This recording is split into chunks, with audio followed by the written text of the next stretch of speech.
1,300 กว่าปีแม่จามเทวีสร้างพระเจดีย์ที่วัดดอยน้อยพร้อมเจดีย์โค้งอีกองค์เคียงคู่อยู่ดอยสลับก้อนหินใหญ่น้อยร้อยเรียงน่าอัศจรรย์พระธาตุสีทองแงนมองฝูงพึ่งทำรังช่างมีมนต์ขลังพลังศักดิ์สิทธิ์บนนั้นกล่าวคำไหว้สากราบสักการะคนลุกขนชันสัมผัสถึงสายสัมพันธ์คงเป็นลูกหลานเคยร่วมสร้างบุญวัดดอยน้อยอยู่กลางยอดดอยโรยต่ออำเภอดอยหล่อเขตติดต่อป่าซางลำพูนเดินทางปลอดภัยจากเชียงใหม่หรือสายลำพูนยินดีต้อนรับนักบุญมาร่วมสร้างทานบารมีตี 3 ตี 4เปิดสถานีฟังตุลุงยอนักเทศเสียงทองชื่อเสียงดังก้องทั่วฟ้าธานีตัวจริงเสียงจริงวัดดอยน้อยแม่ตามเทวีต้อนรับญาติโยมที่มีจิตศรัทธามาร่วมสร้างบุญ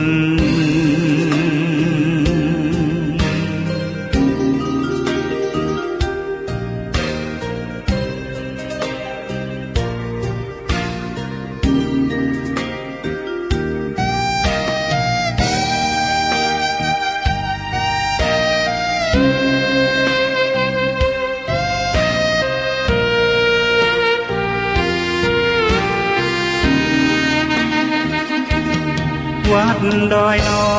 ยอยู่กลางยอดดอยโรยต่ออำเภอดอยหล่อเขตติดต่อป่าซางลำพูนเดินทางปลอดภัยจากเชียงใหม่หรือสายลำพูนยินดีต้อนรับนักบุญมาร่วมสร้างทานบารมีตี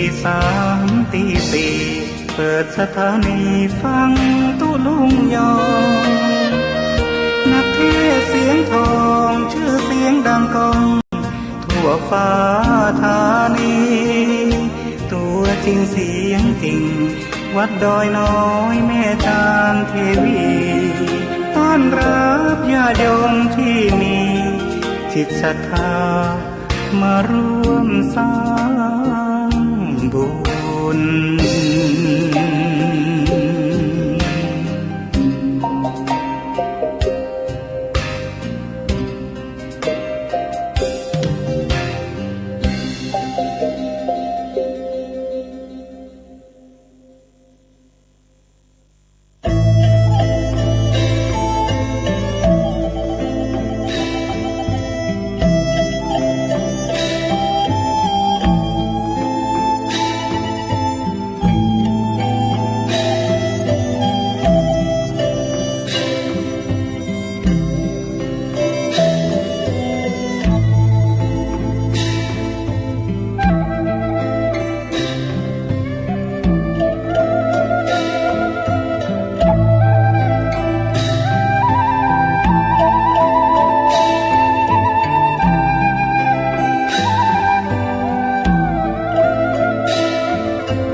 วันนี้รุ่งพรุ่งนี้ร่วงดวงไม่แน่วันนี้แย่พรุ่งนี้ยังกลับดังได้วันนี้ดังพรุ่งนี้ดับกลับเปลี่ยนไปโปรดจำไว้ทุกชีวิต อนิจจัง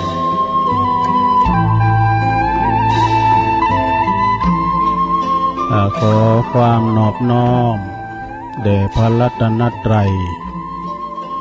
อันมีพระพุทธพระธรรมพระสงฆ์เป็นสรณะตีปึงกราบแนบไต่ไหวสาถวายความเคารพมายังครูบาอาจารย์พระมหาเถรานุเถระท่านเจ้าคณะพระสังฆาธิการพระภิกษุสามเณรเจ้าจุโตนจุองค์กุวัดวาอารามเจริญปอนมายังบรรดาปออกแม่ออกศรัทธาตันสาธุชนคนดีทั้งหลายปอหลงแม่หลงปอลุงแม่ป่าปีป่าหน้าเอาอาศรัทธาตีนจ้องห้องวัดเท่าแก่หนุ่มกำใจยิงต่างหลายเนาะอันปิ้นกีฬานุปถากสันนิบาตตันเข่าลุกมาเมื่อเจ้าตื่นจืนขึ้นมาเปิ้นว่าลุกมาเมื่อเจ้ายิ้มแย้มแจ่มใสทุกโศกโรคภัยหายไปหมดเสียง ลุกมาเมื่อเจ้าหมุนคืนมาฟังรายการนี้เป็นรายการแหลกที่มากันตัวปิ่นมากันสดๆเนิ่มใจเทพ เปิ้นกดตั้งชื่อว่ารายการสัพเพเหระปกิณกะคอนลุงไก่แจ้งรายการเสียงธรรมแสงทองซึ่งก็จะมีสัพเพเหระก็เหมือนกับแกงแคมันปฏิดปะต่อตัวลุงในติ๊กเอาหันน้อยติ๊กเอาในน้อยกึดใจได้ก็ว่าไปปิ้นวันเลียงความกระทูเนี่ยโอ้ยผ่านเนาะเปิดได้ต้องเสริมกันมันจะมีบาลีมาเสริมกันดูอันนี้กึดใจไหนก็ว่าไปอันนี้มันจะว่าเราควันไว้เด้อ แต่ว่าต่างห้าตัวลุงนี่เอาหันน้อยนี่น้อยอย่างว่านี่จะมีกิจกรรมเด้อศรัทธาเฮาจะได้ไหวพระหับศีลโยงเข้าพระเจ้าโยงเข้าบาทสุมาคันเกี่ยวเจ้าตั้งหาโกถากตั้ง3เนี่ยวันเสาร์นี้เอาใจพี่น้องศรัทธาปหลงแม่หลวงเขาดีได้ไปวัดไปว่าแต่หึงอ่ะนี่นะวันนี้เฮายกวัดมาฏิบาตนี่กำหนึ่งเนาะ ไหวพระหับศีลบึตุลุงจะปันศีลเด้อวันนี้ก็มาปะกันกอดตะลงครับวันนี้เป็นวันเสาร์ศุกร์เอาเหล่าเสาร์เอาหน่วยวันเสาร์ที่15วันนี้นะเดือนพฤษภาคม64วันนี้พลัมว่าเป็นเดือนเก่าออกมาใน4คำแล้วเนอเดือนเก่าเก๋งหาเก่าเสติดกับจันทร์นะวันประจำเดือนที่มันเสนี่ก็เสติดกับจันทร์เนอะลุงเนอะหมุนนั้นดีหมดนะติดกับจันทร์นี่ก็ตามเลยลองมากะลองมาที่วัดกะมาตางก็เข่ากะตุลุงได้ว่าเอวังโหตุอาจารย์ในวันนี้ก็เป็นวันดี โหวันนี้แม่หลงเยี่ยมโหมสั่งให้วันนี้เป็นวันหยังโหก็เป็นวันเสาร์อ่ะไม่ใช่ตุเป็นวันหยังก็วันบดีประจำเด้อน่ะเบอร์ติ๋วปีกอย่างนี้ โอ้ก็ขอให้ท่านได้ยันมอมเลยเนาะไปว่าเนี่ยวันนี้วันดีนะพวกไว้มาตาเนี่ยบุตรก็เคินนี้เอาไว้พวกไว้ฮือคายเมื่อกะก่อนที่จะได้เอ่ยเนอศรัทธาญาติโยม สถานี วิทยุแต่ละคืนตัวลุงก็จะนำไหวพระเกินได้เดี๋ยวก็มาอู่กันดีๆเนาะวันนี้ก็เวลาหลายถ้ามีเวลาเพิ่มเติมมาแถมก็ตั้งใจว่าแล้วเอาธรรมของตุปีสมเพชมานี่แถมผูกหนึ่งนะเป็นธรรมกล่อมป้อยยาวมันก็มีจื่อธรรมว่าหลีดลักใจแล้วอันนั้นมันเพลงนี่ห่วงลักห่วงพวงหลีดเนี่ยมันวิจัยคือมันเป็นการเกิดแก่เจ็บตายเนี่ยหลงมันจะยาวหมดแล้วกันมันมีเวลาปอนะอาจจะเตดให้ฟังเนอศรัทธาเนอเดี๋ยวรอกิจกรรมก่อนอาลาเนอร์ลงบางลงโอนแม่บุญพินเขาตื่นจืนกันขึ้นมาแลบอดตึงลงตึงหลายตุลุงแก่น้ำไหวพระเกินเนอร์สวดมนต์เปิดความปินสิริปินมังกะละปินมงคลกับตนกับโตกับขอบกับโคกับลูกหลานตันเต่าไปที่ไหนตั้งใดก็ตามเขียวขาดปลอดภัยเนอ อะระหังสัมมาสัมพุทโธภะคะวาพุทธ ธังภคะวันตังอภิวาเทมิสวากขาโตภคะวตาธัมโมธัมมังนามัสสามิสุปฏิปันโนภะคะวะโตสาวกสังโฆสังฆังนะมามิ นะโมตัสสะภะคะวะโตอะระหะโตสัมมาสัมพุทธัสสะนะโมตัสสะภะคะวะโตอะระหะโตสัมมาสัมพุทธัสสะนะโมตัสสะภะคะวะโตอะระหะโตสัมมาสัมพุทธัสสะอิติปิโสภะคะวะอะระหังสัมมาสัมพุทโธวิจจาจารณะสัมปันโนสุขโตโลกวิโตอนุตตโลปุริสะธัมมัสสาลาธิสัทธาเทวมนุสสานังพุทโธภควติสวากขาโตภควตาธัมโมสันติติโกอากาลิโกเอหิปัสสิโกโอปันนยิโกปัจจัตตังเวทิตาโปวินโยหิติสุปฏิปันโน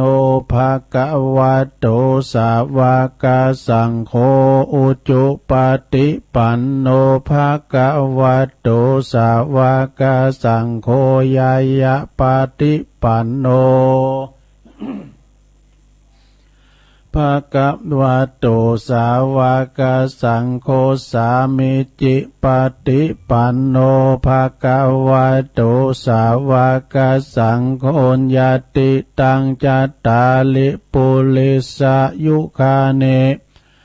อัตถปุริสปุคคลาเอสะภะคะวะโตสาวกสังโฆอาหุนายโยปาหุนายโยตักขินายโยอัญจาลิกาลนิโยอนุตตลังปุญญเขตังโลกัสสาติจะยันโตโพธิยามุเลสกายานังนันทิวัตโนเอวังตวังวิจัยโยโหหิจยสุจยมังคะเลอปลาจิตะปันลังเกสีเสปัทวิปุคะเลอภิเสเกสัพปะพุทธานังอากาปโตปโมทติสุนักตังสุมังคลังสุปปาตังสุหุติตังสุขันโนสุมุหุตโตจะสุยิถังพรหมจาริสุปัทถคีนังกายกัมมังวาจากัมมังปัทถคีนังปัทถคีนังมโนกัมมังปณิทิเตปัทถคีนาปัทถคีนานิกาตวานะละปันตเถปัทถคิเนสัพพิติโยวิวัจจันตุสัพพะโลกโควินาศตุมาเตภวัตวันตลายโยสุขีติกายุโกภวะอภิวาตานาสิลิสันนิจังวุตตาปัจจายโนจัตตาโลธัมมาวัฏันติอายุวันโนสุขังปะลังเอาแล้วเนาะศรัทธาญาติโยมทั้งหลายตุลุงก็ปินเก้าปินโหนำสวดมนต์กันไปปินตีเล็บลอยปุตตะคุณธรรมคุณสังฆคุณกุลปฏิตไหลลัตนะผ่านแผ่วพระเกี่ยวเจ้าตั้ง3ประการเนาะได้โดนบันดาลมาปกป้องคุ้มครองรักษาครูบาอาจารย์พระสงฆ์องค์สามเณรเจ้าอยู่กับวัดกับว่า ได้มีสลีติคาอายุหมันยืนยาวปิ้นสง่าราศีงอกงามไพบูรณ์ในพระพุทธศาสนา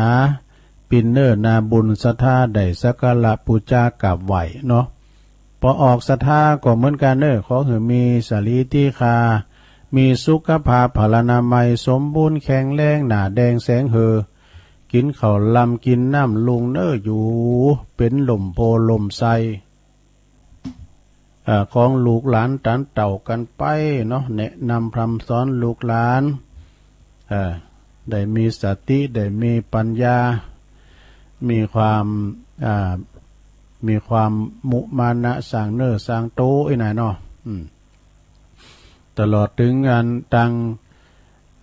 พอออกไม่ออกศรัทธาที่เปิ้นไปวัดไปวามใดก็ดีเขาปิ้นกำลังใจเหิน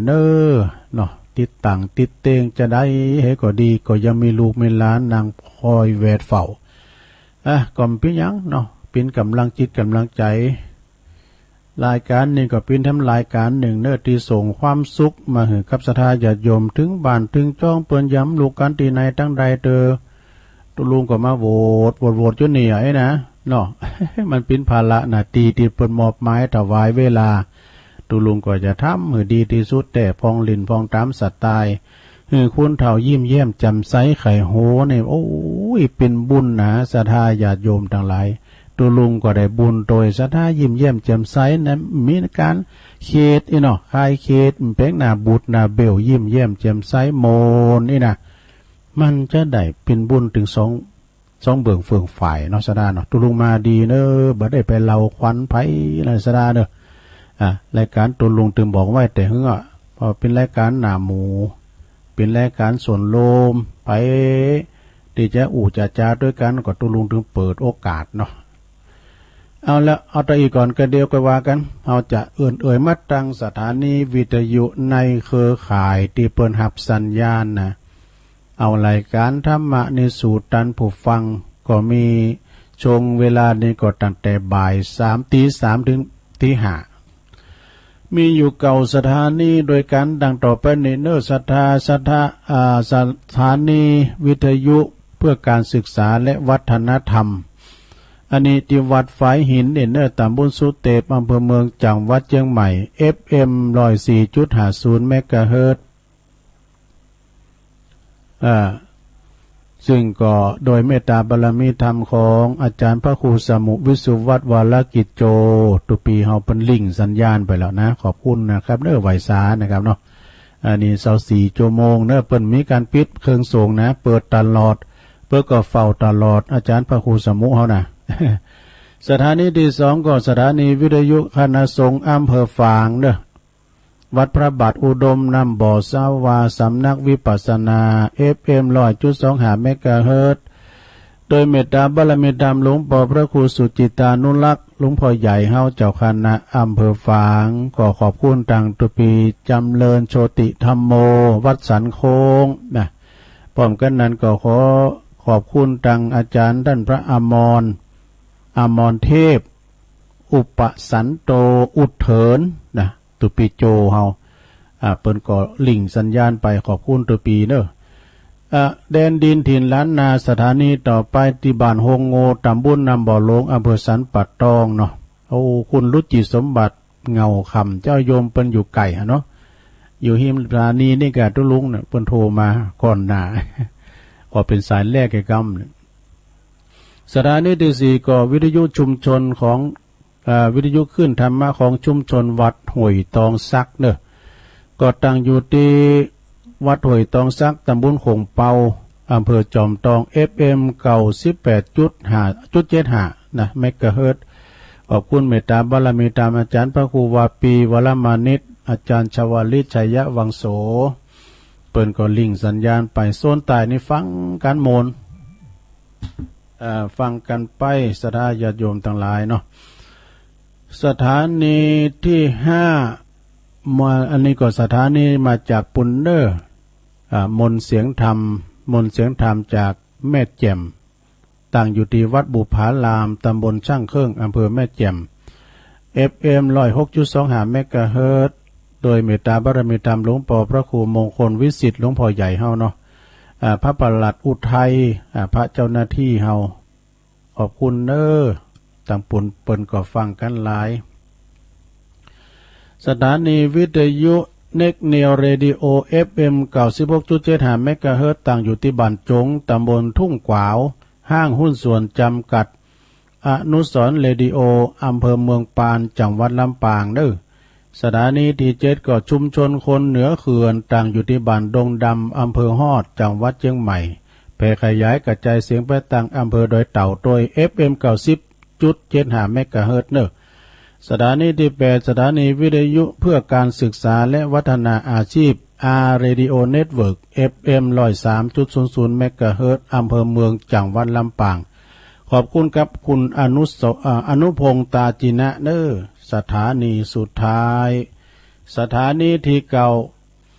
อันนี้ก็วิทยุRadio Network FM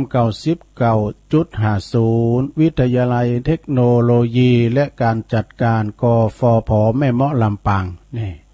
ทางลำปางก็ฟังกันนะสถาขอบคุณตึงเก่าสถานีเนี่ยสถาญาติโยมทั้งหลายเปิ้นก็แผ่พายกระจายเสียงไปให้สถาเนาะฟังพระปุ่นน่ะติดกำปุ่นอันดังอำเภอเถินปุ่นน่ะฟังไปตังปุ่นการทว่าตั้งฟังแต่เมืองลี่นะได้ยินเพราะแม่พริกปุ่นกันนะ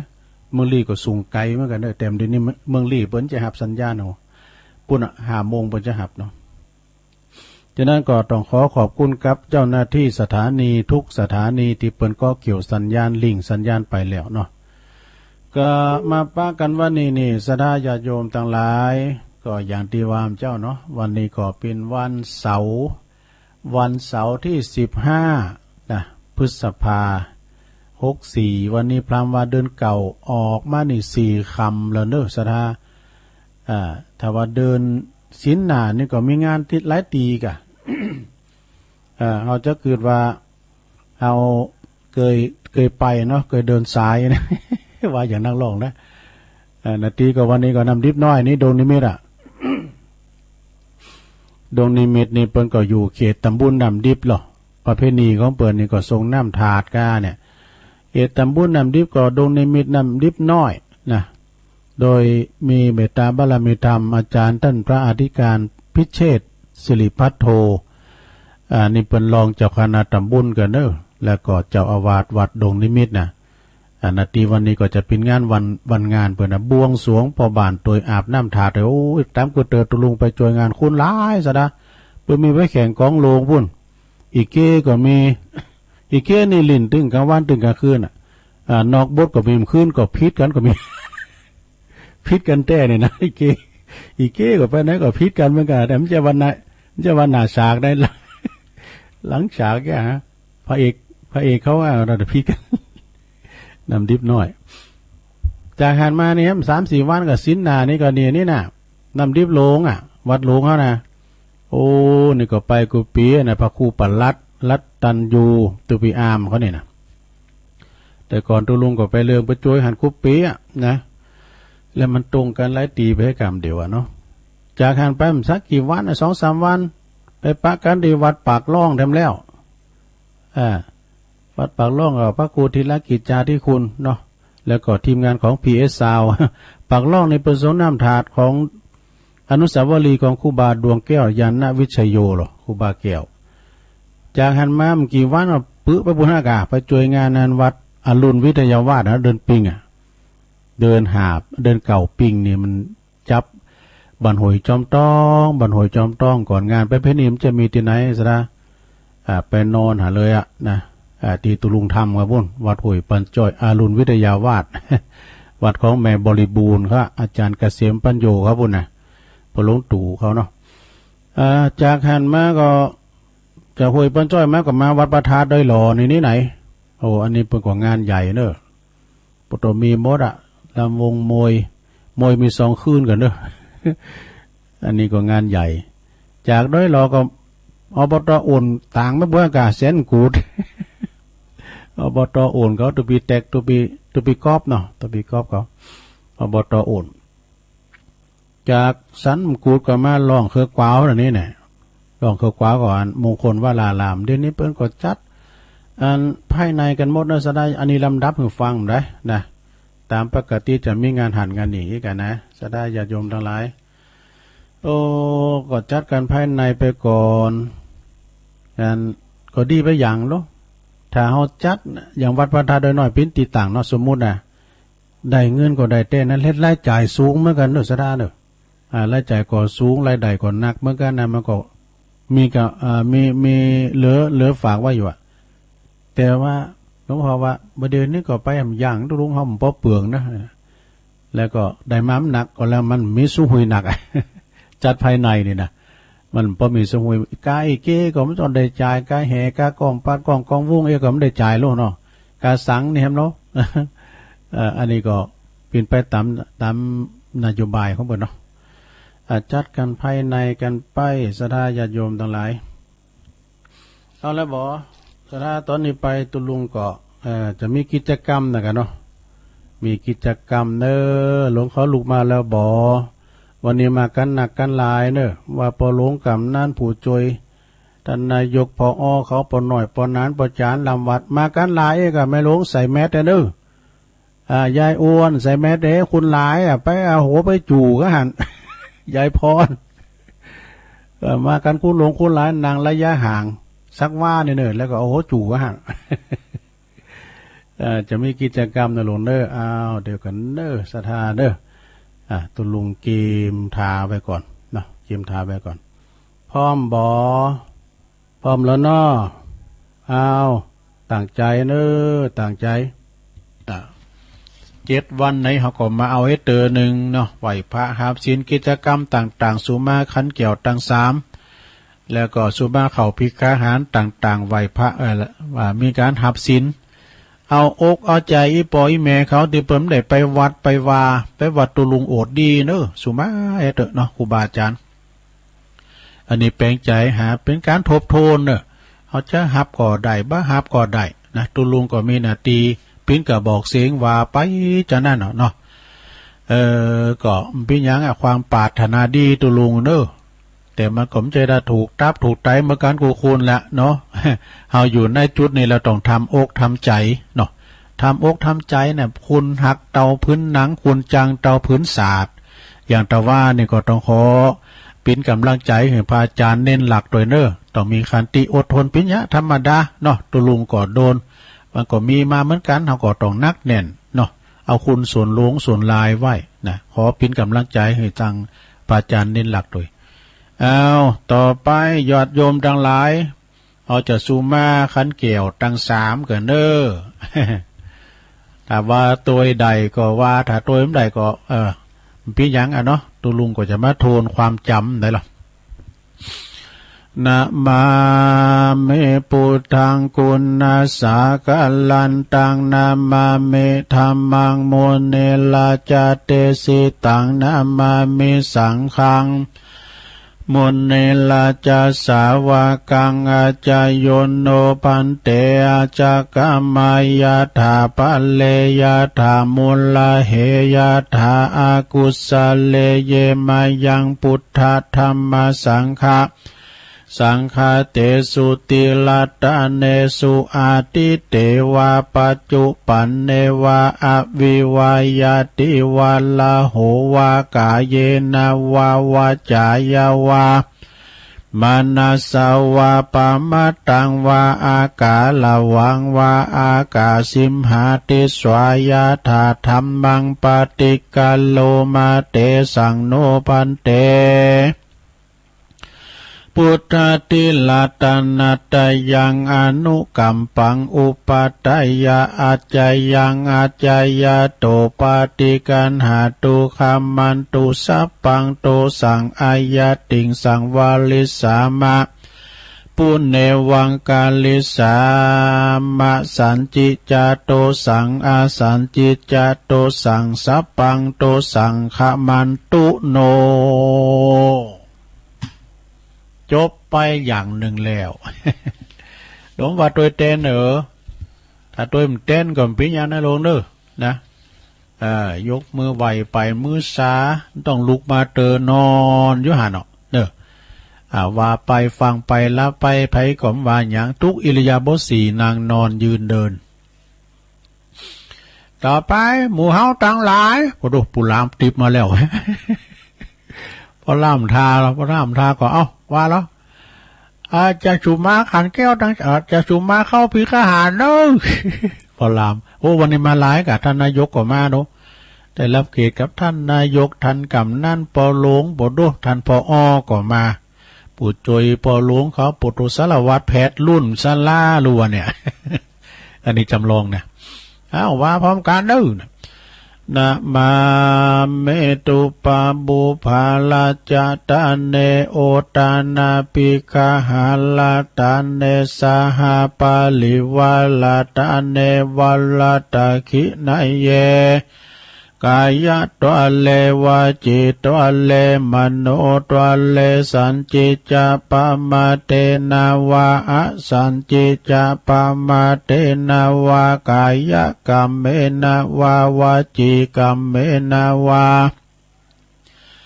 มโนกัมเมนาวาอาติตาโตสังปัจจุปันนโตสังสัพพังโตสังคัมมันตุโนตุติยัมปิตติยัมปินัมมาเมตุปะปุภาลาจตาเนโอตันนาปิกาหาลตาเนสหปาลิวาลตาเนวัลตาคินาเยกายะตัวเลวจิตัวเลมโนตัวเลสันจิจาปมาเตนาวาอาสันจิจาปมาเตนาวากายะกัมเมนาวาวาจิกัมเมนาวามโนกัมเมนาวาอติตาโตสังปัจจุปันนโตสังสัพพังโตสังคมันตุโนจบไปแถมกรรมหนึ่งแล้ว มันมีปิ่นบทปิ่นโดดของปู่จานนี่นะปู่ลามน้ำกรรมนะน้ำกรรมไปทางนอกวิหารวนต่อไปปู่จานโยงเข่าพระเจ้าเด้อพอลามเสียงดังอิมังโอตันนาปินดาตานังติลาตานานังสากาจังเตมาปูเจมาตุติยัมปิอิมังโอตันนาปินดาตานังติลาตานานังสากาจังเตมาปูเจมาตาติยัมปิอิมังโอตันนาปินดาตานังติลาตานานังสากาจังเตมาปูเจมาติกาลาตังหิตายาสุขายายาวันนิปานายาสังวัตันตุโนต่อไปโยงเข้าบาทนึงโยงเข้าบาทเนี่ยเพื่อจะไขฝาขอกล่องให้ไอออกจุงและอุ่นปุ้มเด้อ สามตุโองกัสสะโอตานาปินดาตานังติลาตานานังสักกะโหพระใจให้มันได้โหปุจจานอย่าว่าพิษ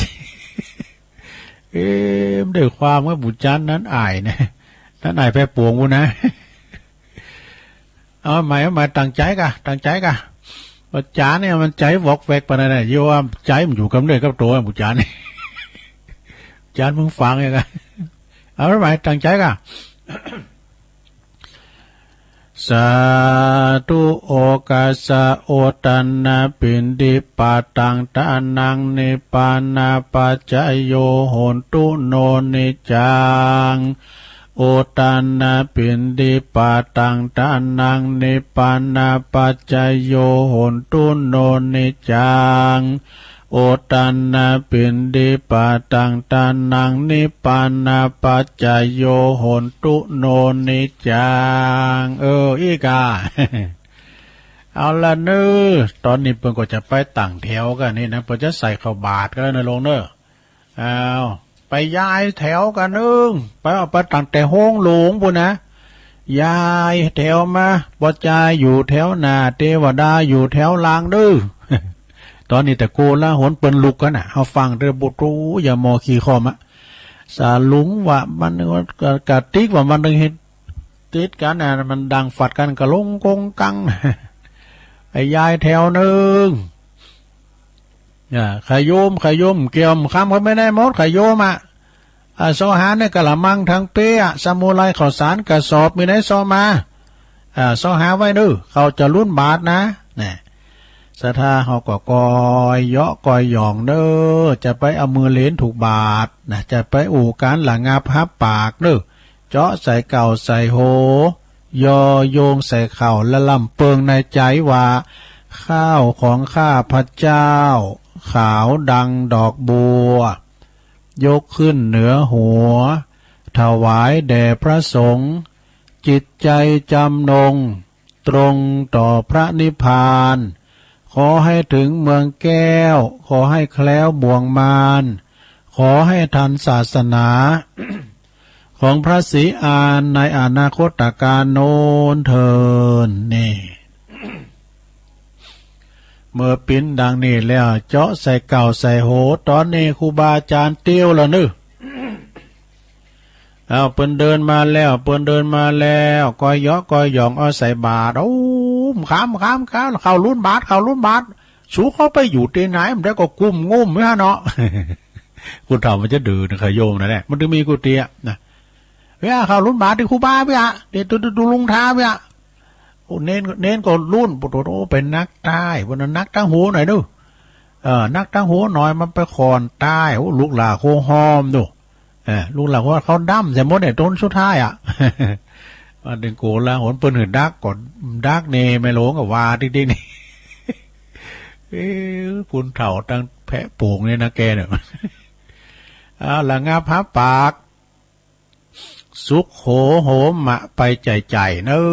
สุขโหมะถอดแคบถอดรองเท้าถอดหมวกถอดกู้เป็นเนอสถาเนอเตียวกันเข้ามาแล้วตอนนี้ครูบาอาจารย์พระสงฆ์องค์สมณเณรเจ้ามานั่งอยู่บนเต็นอาจสงปิ้นตีเล็บลอยสถาก็เข้ามาเนอเข้ามาล้างมือให้ที่ก๊อกน้ำนะมันเข้าติดมือริมกินก่อนปิ้นยังเนอ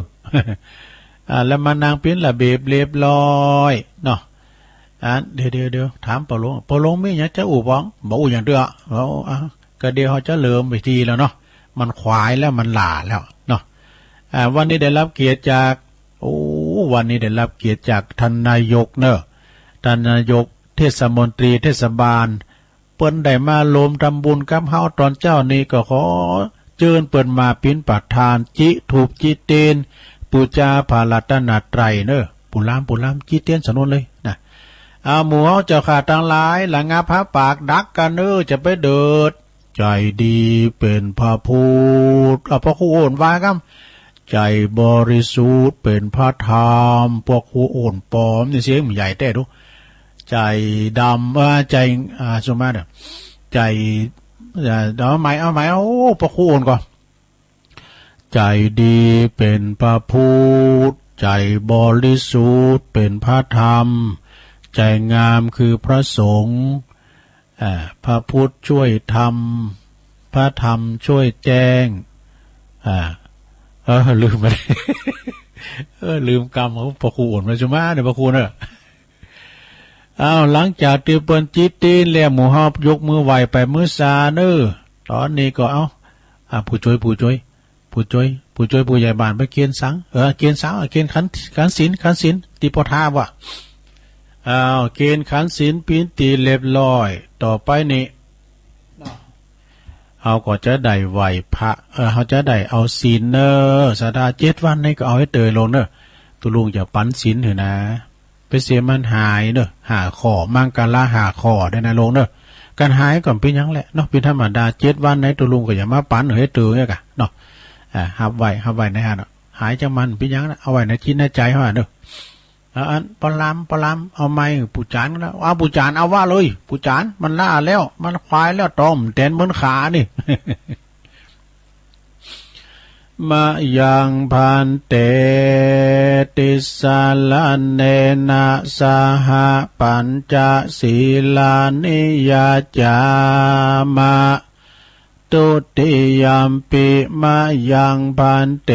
ติสาลาเนนะสหปัญจศีลานิยาจามะ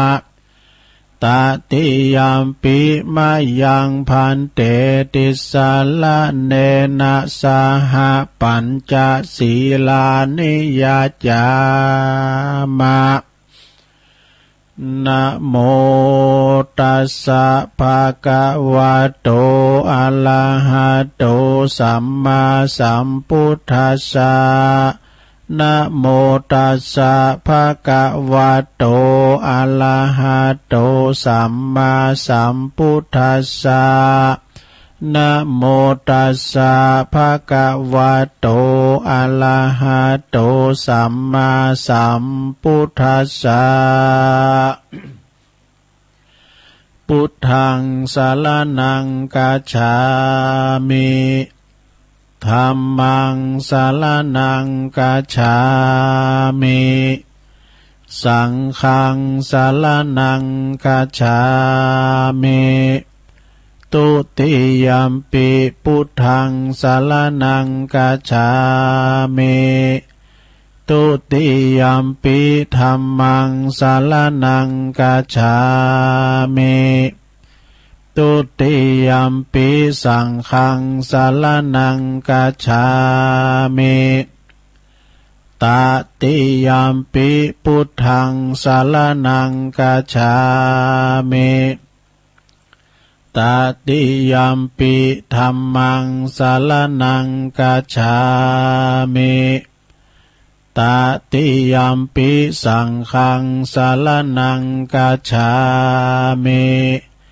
ติสรณคัมมานังนิธิตังปานาติปาตาเวละมณีสิกขาปตังสมาธิยามิอาทินนาทานาเวละมณีสิกขาปตังสมาธิยามิกาเมสุมิจฉาจาราเวละมณีสิกขาปตังสมาธิยามิมุสาวาทาเวละมณีสิกขาปตังสมาธิยามิสุลาเมลยะมัชฌะปมาตฐานาเวละมณีสิกขาปตังสมาธิยามิอิมานิปัญจสิกขาปทานิสีเลนะสุขติงยันติสีเลนะโภคสัมปตาสีเลนะนิพุติงยันติตัสสมาสีลังวิโสทะเยสาธุสาธุสาธุเอาศีลเรียบร้อยแล้วลงเก็บไว้ดีๆเนอะไปเสพมันหายผ่องก่อมเป็นสังเนาะก็กินตานงานเนี่ยก็ตานกันไปศรัทธาญาติโยมทั้งหลายเอาศีลเอาปอนกันกำเดียวก่อนที่จะเอาปอนวันนี้เราได้รับเมตตานะจากพระมหาเถระจันทร์ผู้ใหญ่เพื่อจะมาปันปอนเนอะเพื่อจะมาปันปอนหมู่เฮาเจ้าขาดต่างหลายจะพิ้นภัยในกระเดียวก็ถ้าฟังเอาจะไหวกุนโลมกันเนอะลงเด้อเดี๋ยวก่อนที่จะไหวกุนโลมก็ตุลุงก็จะเอาพญานกยุงทองไว้เกินเนอะอุเตอาเปประวัติความเปลี่ยนมาใหญ่หน่อยเปิ้นเราหูฟัง7 ปีเกินเนอะกานายผ่านอันเปิ้นไปจะเอาเนี่ยนะเปิ้นพกจะเอาเนี่ยนะมาก้านกับอันพญานกยุงทองตัวเมียเนาะสิเนหากันตุลุงเจ้าว่าโวยหน่อยนะกันว่าจ่ามันขี่ลุงเนาะกันไผวัดโดยใดก็ว่าสูตรอุเตอาเปหรือว่าสูตรโมหปริตเนาะอุเตตยัญจกุมาเอกาลาจาหาลิสวันโนปตาวิปาภาโสตังนามาสาเมหาลิสวันนังปตาวิปาภาสังตายาสกุตา วิหาเลมุติวาสังเยปลัมมานาเวตากุสัปปะธรรมเมเตเมนะโมเตจามังปาลายันตุนามาตุพุทธานังนามาตุโพธิยานะโมวิมุตตานังนะโมวิมุตติวันโนปาตาวิปาปาโสตังตังนามาสามิหาลิสาวันนังปาตาวิปาปาสังตายาสากุตาวิหาเลมูลติงเยปลัมมานาเวตากุสัปปะธรรมเมเตเมนะโมเตจามังปะลายันตุนามาตุพุทธานังนามาตุโพธิยานะโมวิมุตตานังนะโมวิมุตติยาอิมังโสปาลิตังกัตตวโมโลวาสามากาปิติโมลปาลิตังสาธุสาธุสาธุอันนี้เป็นคาถาแค้วขาดปลอดภัยเนอสดาญาโยมปอกาศในขายหรือว่าไผก็ตามขับรถขับลาเนาะจะไปตังนอกต่างปางก็ขอเดินทางเกี่ยวขาดปลอดภัยตุลุงสวดมนต์นะสวดมนต์โมหปริตไปแล้วนี่ก็ไปดีมาดีไปตึงไปตึงปอกเด้อนะเกี่ยวขาดปลอดภัยทุกตารางกิโลเมตรของการเดินทางเด้อโมหปริตแล้วไปต่อไปก็จะไหวกุลโลมแรมกล้ามหนึ่งลงเอามันกุลโลมน้อยนะพวกเอากุลโลมใหญ่ของพระครูวรธรรมนาถเนอะเอาสานโดนสานโดสานโดคาแด่พาติตาไหลลัดตันนาผ่านแผ่วปะแก้วเจ้าทั้งสามประการผู้ขาตั้งหลายก็ขอยกมือ10 นิ้วขึ้นตั้งวางกิ้วไก่เก่าเกษาผู้ขาขอนนำมาสาการไหวปาปิตตา21พระมารดา12พระแม่โพธิ์ศพ39พระพุทธเจ้า56กุลพระธรรมมี38กุลพระสังฆเจ้ามี14กุลครูบาอาจารย์มี10กุลพระกรรมฐานมี8กุลไฟมี6กุลลมมี7กุลน้ำแม่นางธรณี21กุลแม่น้ำคงคา12กุลอาคาละ33กุลศีล5มี11กุลศีล8มี12กุลศีล10มี21คุณจตุปัลลิสุตตศีลมี27กุลพระอรหันตาคือมรรค4ผล4นิพพาน1รวมเป็น9กุลอาสาสะปัสสาสะนิสาวาสาอาสะกุณาพระวิหาร84,000ปันลังกุลพระมหาธาตุเจดีย์เจ้า84,000ปันดวงขอผู้ข้าขออาราธนากุลพระแก้วกุลต่างหลายอันเหล่าอันนี้จงได้มาเป็นสร้อยปาดับสำหรับกายอันพระเสริฐเมื่อผู้ข้าต่างหลายได้ดับคิดเสียงชีวิตในเมืองคนเสียงชีวิตสังขารปีใดเดือนใดวันใดยามใดคืนใดดังอันก็ดีผู้ข้าต่างหลายก็ขออาราธนาพระคุณเจ้าต่างหลายจงได้มาเปิดประตูพระนิพพานคือเวียงแก้วแก่ผู้ข้าต่างหลายแด่เตือนนิพพานาปัจจโยโหตุโนนิจังนิพพานาปัจจานิพพานังปาลามังสุขังจบไปศรัทธาไหวคุณโลมแบบยนยอนะพวกเอาติมเนอะเอาต่อไปเจ้าแผ่เมตตาทำแล้วศรัทธาเลยเอาคุณของตุลุงฤทธิ์ศพวากเนอะแม่เจียมเปิ่นหมอบหนังสือของตุลุงวาไปตามทั้งเปิ่นหน่อยนะสัพเพสัตตาสุขิตาโหนตุสัตว์ทั้งหลายที่เป็นเพื่อนทุกข์เกิดแก่เจ็บตายด้วยการทั้งหมดทั้งสิ้นจงเป็นสุขเถิดเนี่ยเวลาโหนตุจงเป็นสุขเถิดอย่าได้มีเวรแก่กันและกันเลยอภัยยาปัจจาโหนตุจงเป็นสุขเถิดอย่าได้มีความเบียดเบียนซึ่งกันและกันเลย อนิคาโหนตุจงเป็นสุขเถิดอย่าได้มีความทุกข์กายทุกข์ใจเลยสุขีอัตตานังปาลิหาลันตุจงมีความสุขกายสุขใจรักษาตนให้พ้นจากทุกภัยทั้งหมดทั้งสิ้นเถิดและขอให้สรรพสัตว์ทั้งหลายจงได้รับกุศลผลบุญให้ทั่วตัวเทินยังกินจิกุศลังกรรมังกรรมใดที่เป็นกุศลอันใดอันหนึ่งที่ข้าพระเจ้าได้กระทำแล้วจงเป็นส่วนแด่ท่านผู้มีคุณทั้งหลายมีบิดามารดาเป็นต้นตลอดจนถึงสัตว์เหล่าอื่นซึ่งเป็นเพื่อนเกิดแก่เจ็บตายด้วยการทั้งหมดทั้งสิ้นขอให้ท่านทั้งหลายจงได้รับซึ่งส่วนกุศลผลบุญที่ข้าพระเจ้าได้อุทิศอันนี้เถิดข้าพระเจ้าขอตั้งสัจจะอธิษฐานขออานุภาพแห่งบุญกุศลที่ข้าพระเจ้าได้กระทำในครั้งนี้จงเป็นภลวะปัจจัยเป็นนิสัยตามทรงให้เกิดปัญญาญาณทั้งชาตินี้และชาติหน้า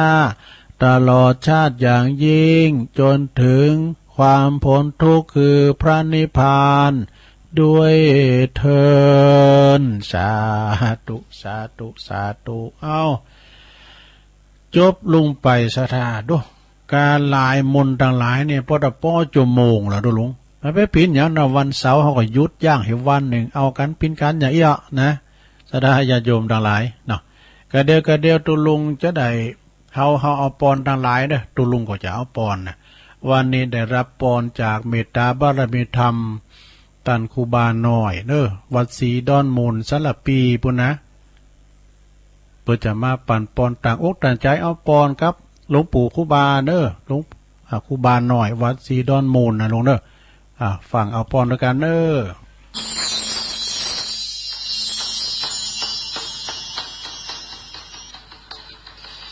เจริญสุขเจริญพรก็ออกไม่ออกทุกคนทุกท่านญาติโยมทุกคนทุกท่านซึ่งในโอกาสปีใหม่แก้วพญาวันที่นี้ได้มาจูจอดลอดถึงเติงตันยังเฮาเจ้าข้าตั้งหลายแล้วดังนั้นขอญาติโยมก็ออกไม่ออกทุกคนทุกท่านมีสติทุกเมื่อเพื่อจะได้พ้นจากภัยไกลจากทุกข์พ้นจากข้อปีข้อเดือนข้อวันข้อยามเพราะมารับมาตื่นมานั่งมายืนมาเตี้ยวมาเกี่ยวมาขีนข้อขึ้นเหนือล่องใต้ข้อปัดตั้งวัดตกตั้งวันออกข้อน้ำต่ำใต้ตลอดถึงข้อโควิดน้อยใหญ่นาต่างๆอย่าได้มากำกายยังตนยังตัวยังครอบครัวยังหมู่ยังคณะทั่วไทยทั่วโลกนักก็ขอฮือเป็นเบาหอนฮือได้เป็นเย็นคุณมัวฮือได้แจ่มใสโอกาสต่อไปก็ขี้ขายไปนาถึงดีๆมีความสุขกายสบายใจอายุมั่นขวัญยืนโยวัตโกจุงมีอายุมั่นขวัญยืนยาวหานวัตโกมีเข้าของมากทุกสิ่งโอฬาร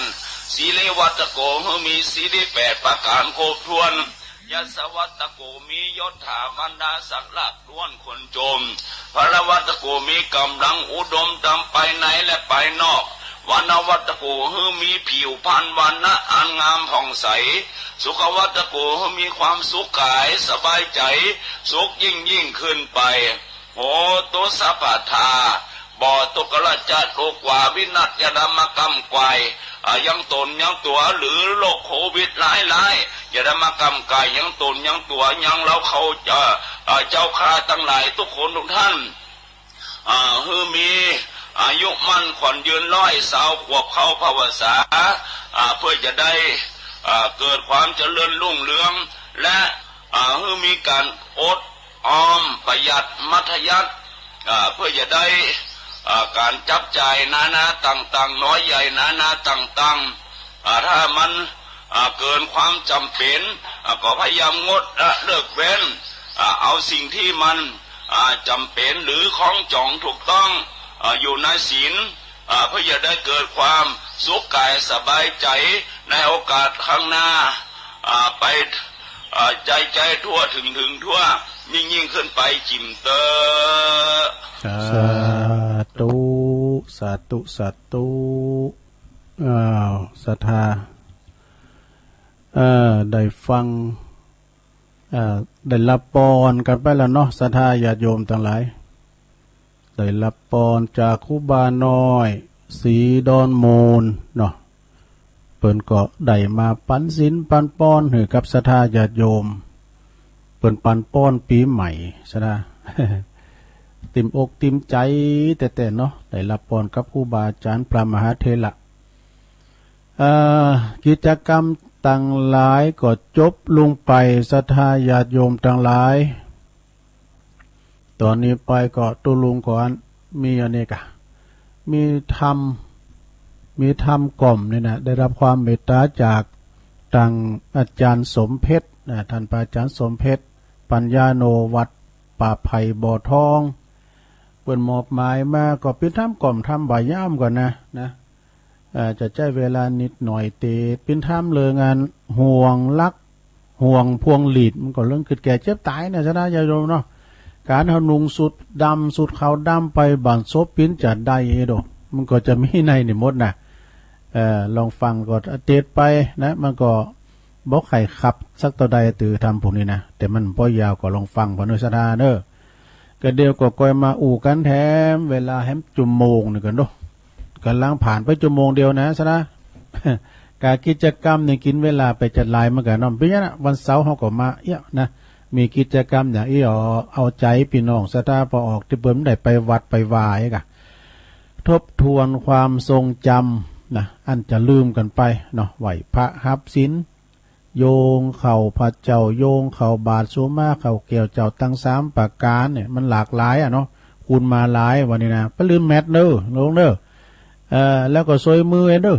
ซวยมือเนี่ยกำยองแต่เพราะว่าซวยมือหรอกเดี๋ยวกำเมืองเขาก็ว่าล้างมือเด้อเป็นว่าเป็นวันดีนะวันถ่าคอยกินเนี่ยถ่านางเนี่ยว่าวันถ่าคอยกินเนี่ยเป็นคำติบักเก่าเอาละสดาญาติโยมฟังธรรมเมืองกันสักกรรมเด้อสาธโวเป็นมรดกธรรมตัวลุงก็จะกอยติดไปนะตัวหนังสือมันก็ใหญ่อยู่พร้อมเก่าแต่ว่าไว้ปีปฏิภาณตัวลุงนี่ก็มันจะจ้าหน่อยนะคอยฟังไปแล้วก็รับไปในโรงเนอมันต้องปิดโหง ฟังไปรับไปมันเป็นธรรมกล่อมรับนะอ้าวฟังธรรมก่อนนะโมตัสสะภะคะวะโตอะระหะโตสัมมาสัมพุทธัสสะอัปปกิตติทังอจิวิตามหุทิลาติสัทธโวดุลาโสตุจานาอุปาสิกาพ่อแม่เอาอาสัทธาตั้งหลายมวลหมู่หญิงใจมากมายพร้อมหน้าตั้งหมู่วงศาป้าลุงแม่ป้ามาอันมานั่งอยู่ท่าฟังธรรมนะแต่งตัวเรียบร้อยขาวดำประจำพ้องก็ใส่ชุดดำพ้องก็ใส่ชุดดำตึงเตี่ยวตึงเสือรับเอาเนื้อบุญพอก็ยายแยงสุดสีลายแสงสีแดงสีฟ้าไผ่บอดทามาใส่บอดใจงานวิวาเลิงลืนสนุกจมจื่นยินดีแต่ก่อนบ่หอนมีซักเตื้อใส่เสื้อใส่ผ้าขาวดำนะพ่อแก้วแม่คำมาใส่เสื้อดำมอหอมมินีพรำพร้อมสมัยเทคโนพุทโธธรรมโม ตายม่วนแต่ใบตาคนตายอันนั้นใส่บ่ได้จำไปดีไปชั่วให้เป็นเรื่องบุญและกรรมที่ใดกาตามไว้ในปางก่อนนี้องค์พระกล่าวจี้เป็นบาลีว่ากรรมมุนาวัตติโลโกสัตว์โลกย่อมเป็นไปตามกรรมว่าคนที่ตายได้ควรควายกาตำยามเมื่อบ่ไว้วำความนามันสร้างบุญกุศลผลบุญไว้ทาเมื่ออยู่เมืองคนอันนี้แน่จัดสมบัติของตนมาพัลลาเป็นพัลลาบุญกุศลไปสู่โลกนานันแต่และนาเพราะว่าเหตุนี้พ่อแม่วงศามูลศรัทธาเอาอาณาปายาได้ไว้หวังทานอย่าได้ไปหวังกินน้ำห้วยนาลอยอยู่ท่าพ้นจักตานหาตามอัตถบาลีกล่าวไว้ว่าอัตตาหิอัตตโนนาโทตนนั้นแลเป็นที่พึ่งของตน จักได้สุขทุกข์ชั่วดีไม่จนก็เพราะว่าตัวตนได้สร้างยามตายมวยม้างบ่ได้กินแหนงควรหีบแสวงทำบุญจะใจหูน้อมไว้ขับวันตาเมียวันพระวันศีลมามันไว้มันสาไปวัดไปว่าฟังธรรมตุเจ้าวาตันหามือเศร้าเบาบางเหมือนเพียวทางหนทางไปสู่จันฟ้าเพราะว่าคนโลกลายยิ่งใจกลัวการลวงลายเมื่อตายไปแล้วเงินทองของแก้วไปปากันสอหาตกแต่งงานดาของตานไปเฮือจุกจ่ายซื้อของกินขัวตาละกูจิตตะดวงวิญญาณคนตายจักไปลำบากกัวใดตุกยากกะเวเหโหนคนมีคนจนใดอันใดนอนพระศาสตร์สวยงามวิลาศปุ่นดีพอก้อยแยงจ่ายเสื้อใบแดงไปหลายพันหลายหมื่นบ่ฮือคมขืนกินแหนงเปิงปับกินแหนงแปะเปิ้นแปงเปิ้นแปลงตัวก็แปลงเปิ้นใส่ตัวก็ใส่เอาไว้ยังคนโอ้ยนอทุกขทุกกาทุกขทุกขังมนุษย์ลุ่มไตบอกว่าที่ในบ้านไก่ตกเหนือออกไตหอมเงินกันไปเผาผีหอมเงินกันไว้ไปเผาผีมีสมาชิกส่งเคราะห์ไม่ตีคนจนคนมีเหมือนกันจู้ผูตึงเปิ้นตึงตัวไผ่บ่หูจักตายเป็นผีวันเกิดเฮาหูแน่นอนดีหรือว่าวันมวยจีวีหูล่วงหน้าบ่ได้องค์พระที่ไว้จึงไขบาทบาลีว่าอาเจวากิจจะมาตาปังโกจัญญามลนังสุเวกวนหีบทำความเสียกวนหีบทำความดีเสียแต่ในวันนี้ภัยจักบ่ภัยจักหูว่าวันผู้ก็วันผู้นี่วันฮือมักจูลาจักมาตือเอาจักลากเอาชีวิตพรากตายไปแต่และนาบ่อยาจะแลเจ้าว่าภาพเก่าเผาปันวงศาปิตามันดาลูกหลานตันเต้าไปอาลาธานาภิกขุสังฆประสงค์องค์เจ้า เอาว่าธรรมมาเล่ามาสวดอภิธรรมกุศลธรรมอากุศลธรรมคือกุศลกรรมและอากุศลกรรมบุญและบาปที่ใดก็ตามจากตัวที่ตามไปในภพนาพ่อแม่ศรัทธาลุงอาณาปาอันบ่ใจว่าสวดฮื้อผีฟังคนตายจักไปหู้สั่งเทศฮื้อคนอย่างนั้นได้นั่งฟังขาบวายปูนดีไข่หัวกัวเขาว่าใบพ้องก็เอามือไปเคาะที่หีบที่โลงผีห้องเจือนำมีไอตะไอแต่งไอเต่าฟังทำเนื้อเจ้าตู้เจ้าว่าจักเทศทำว่าอาละ ยามอยู่เป็นคนเดิมอ่อนก่อนนั้นก็บ่ใจสอดไปดันบ่ใดใจก็บ่สอดฟัง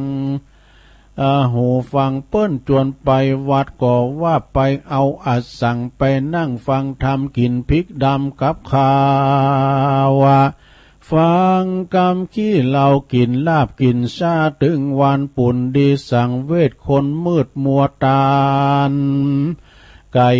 ต่างสวรรค์นิพพานจันฟ้าบอดทาสงสัยจันเตแหละนาคนตายวายวำเสือดำขายม่วนซื้อขายด่วนตั้นใจให้คนไทยสมัยใหม่คือคิดก้อนกายเอามาหาว่าพัฒนาก้าวหน้าคนโลกลายยิ่งใจยังบ่หู้ความใหม่ที่สันคิดสอดดันไว้ว่าคนไว้ตุกให้กับคนตายเป็นเครื่องหมายเปลือกนอกกึดบ่ออกว่าตุกขาจักเป็นจ้าใดคนที่ตายไปนั่นแหละเป็นเปิ้นพ้นตุกไปแล้วบ่ดีสอดบ่ได้สอดแอวโซหาของกินบ่ได้มีนิมีสินเปิ้นจ่ายใจบ่ได้เจ็บป่วยไข้เจ็บมาหัวเข่าแข้งขาบ่ได้ไปหงยุกหงยาหาหมอจองบ่ได้ห่วงของกับการงานสุขเนลานการเตี้ยงเต้าหมู่พ่อแม่เจ้าศรัทธาที่ปากกันมานั่งนี่ยังบ่ได้พ้นทุกข์ได้แลบ่ใจบ่จ้างอูบอกเต้าอันทุกเหมือนกันจูผู้จูคนก็เพราะว่าบ่มีเงินปัจจัยทั้งสี่ขาดเกินบ้านเมืองเจริญเพราะเงินเป็นเจ้าถ้าหากว่าบ่มีเงินก็ไม่น่ามองมนเศร้าทุกข์ฮ้อนเอาเหลือไฟบางพ้องก็มาทุกข์ใจแขวนคอเสียจอยเขาว่าทุกเศร้าซอยมีแผ่วคอนเสิร์ตดนตรีเอากันเอาอิทธินาลีมาวิทเต้นนับว่าบ่ใจเส้นโหยหาอะไรเหมือนญาติพี่น้องปิติยินดีผู้ที่ตายไปบ่อะไรห่วงหอยนา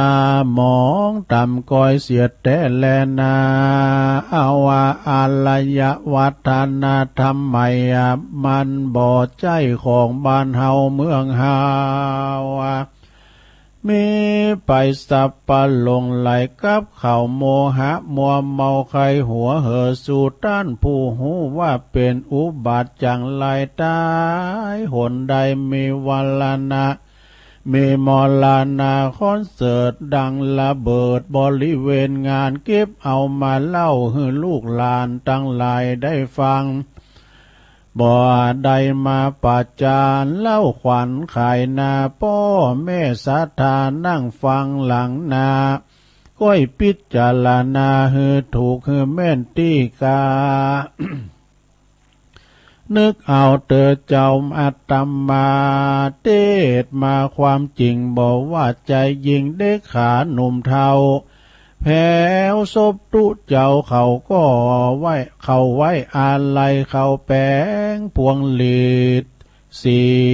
สันสดใสเขียนชื่อลงไปว่าอะไรห่วงหอยเอามาหอยย้อยเป็นแถวหาวแนวสีพลาวแปลวมีตึงใหญ่มีตึงน้อยราคาหลายร้อยป่าดับป่าดาว่ามีนามีตาสังคมมากกว้างไปถึงสุสานศาลาอ้างว่างเอาได้สายสินมามัดที่เสากลางขาผูกหีบขาฝ่าลง แล้วก็มาจากจูงโยงมาหาตุเจ้าบริกรรมว่าสวดบังสกุลว่าอานิจจาวัฏสังขาราเป็นต้น เตสังวุปัสสโมสุโขสุดซอยแปลความหมายไว้บอกไว้ว่าร่างกายคนเฮานี่นามันบ่เมินแต่นอมันบ่เตี้ยงแตกมั่งเปลี่ยงเปปังเมื่อบังเกิดขึ้นแล้วย่อมแตกดับสลายตายไปเป็นธรรมดาการดับมาไปของสังขารนั้นนาเป็นความสุขเตี้ยงเตาบ่อยาจะแลนาเกิดเอาเตอะพ่อแม่ศรัทธาตั้งหลายอย่าอยู่ดูได้รอวันแก่เตาศีลห้านี่เล่าอย่าได้ขาดตนตัวเว้นต่างมืดมัวกรรมหยาบมันน้อมมากราบวันตาขอคุณรัตนาแก้วเจ้า ปุกห่มเก่าพ่อออกแม่ออกศรัทธาตั้งหลายเฮือมีสาลีติขาอายุสู่110 120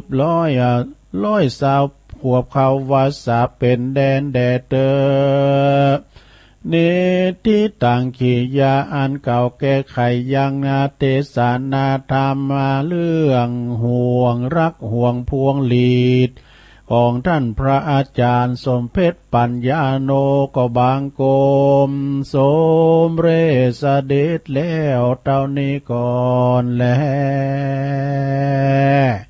สาธุสาธุสาธุ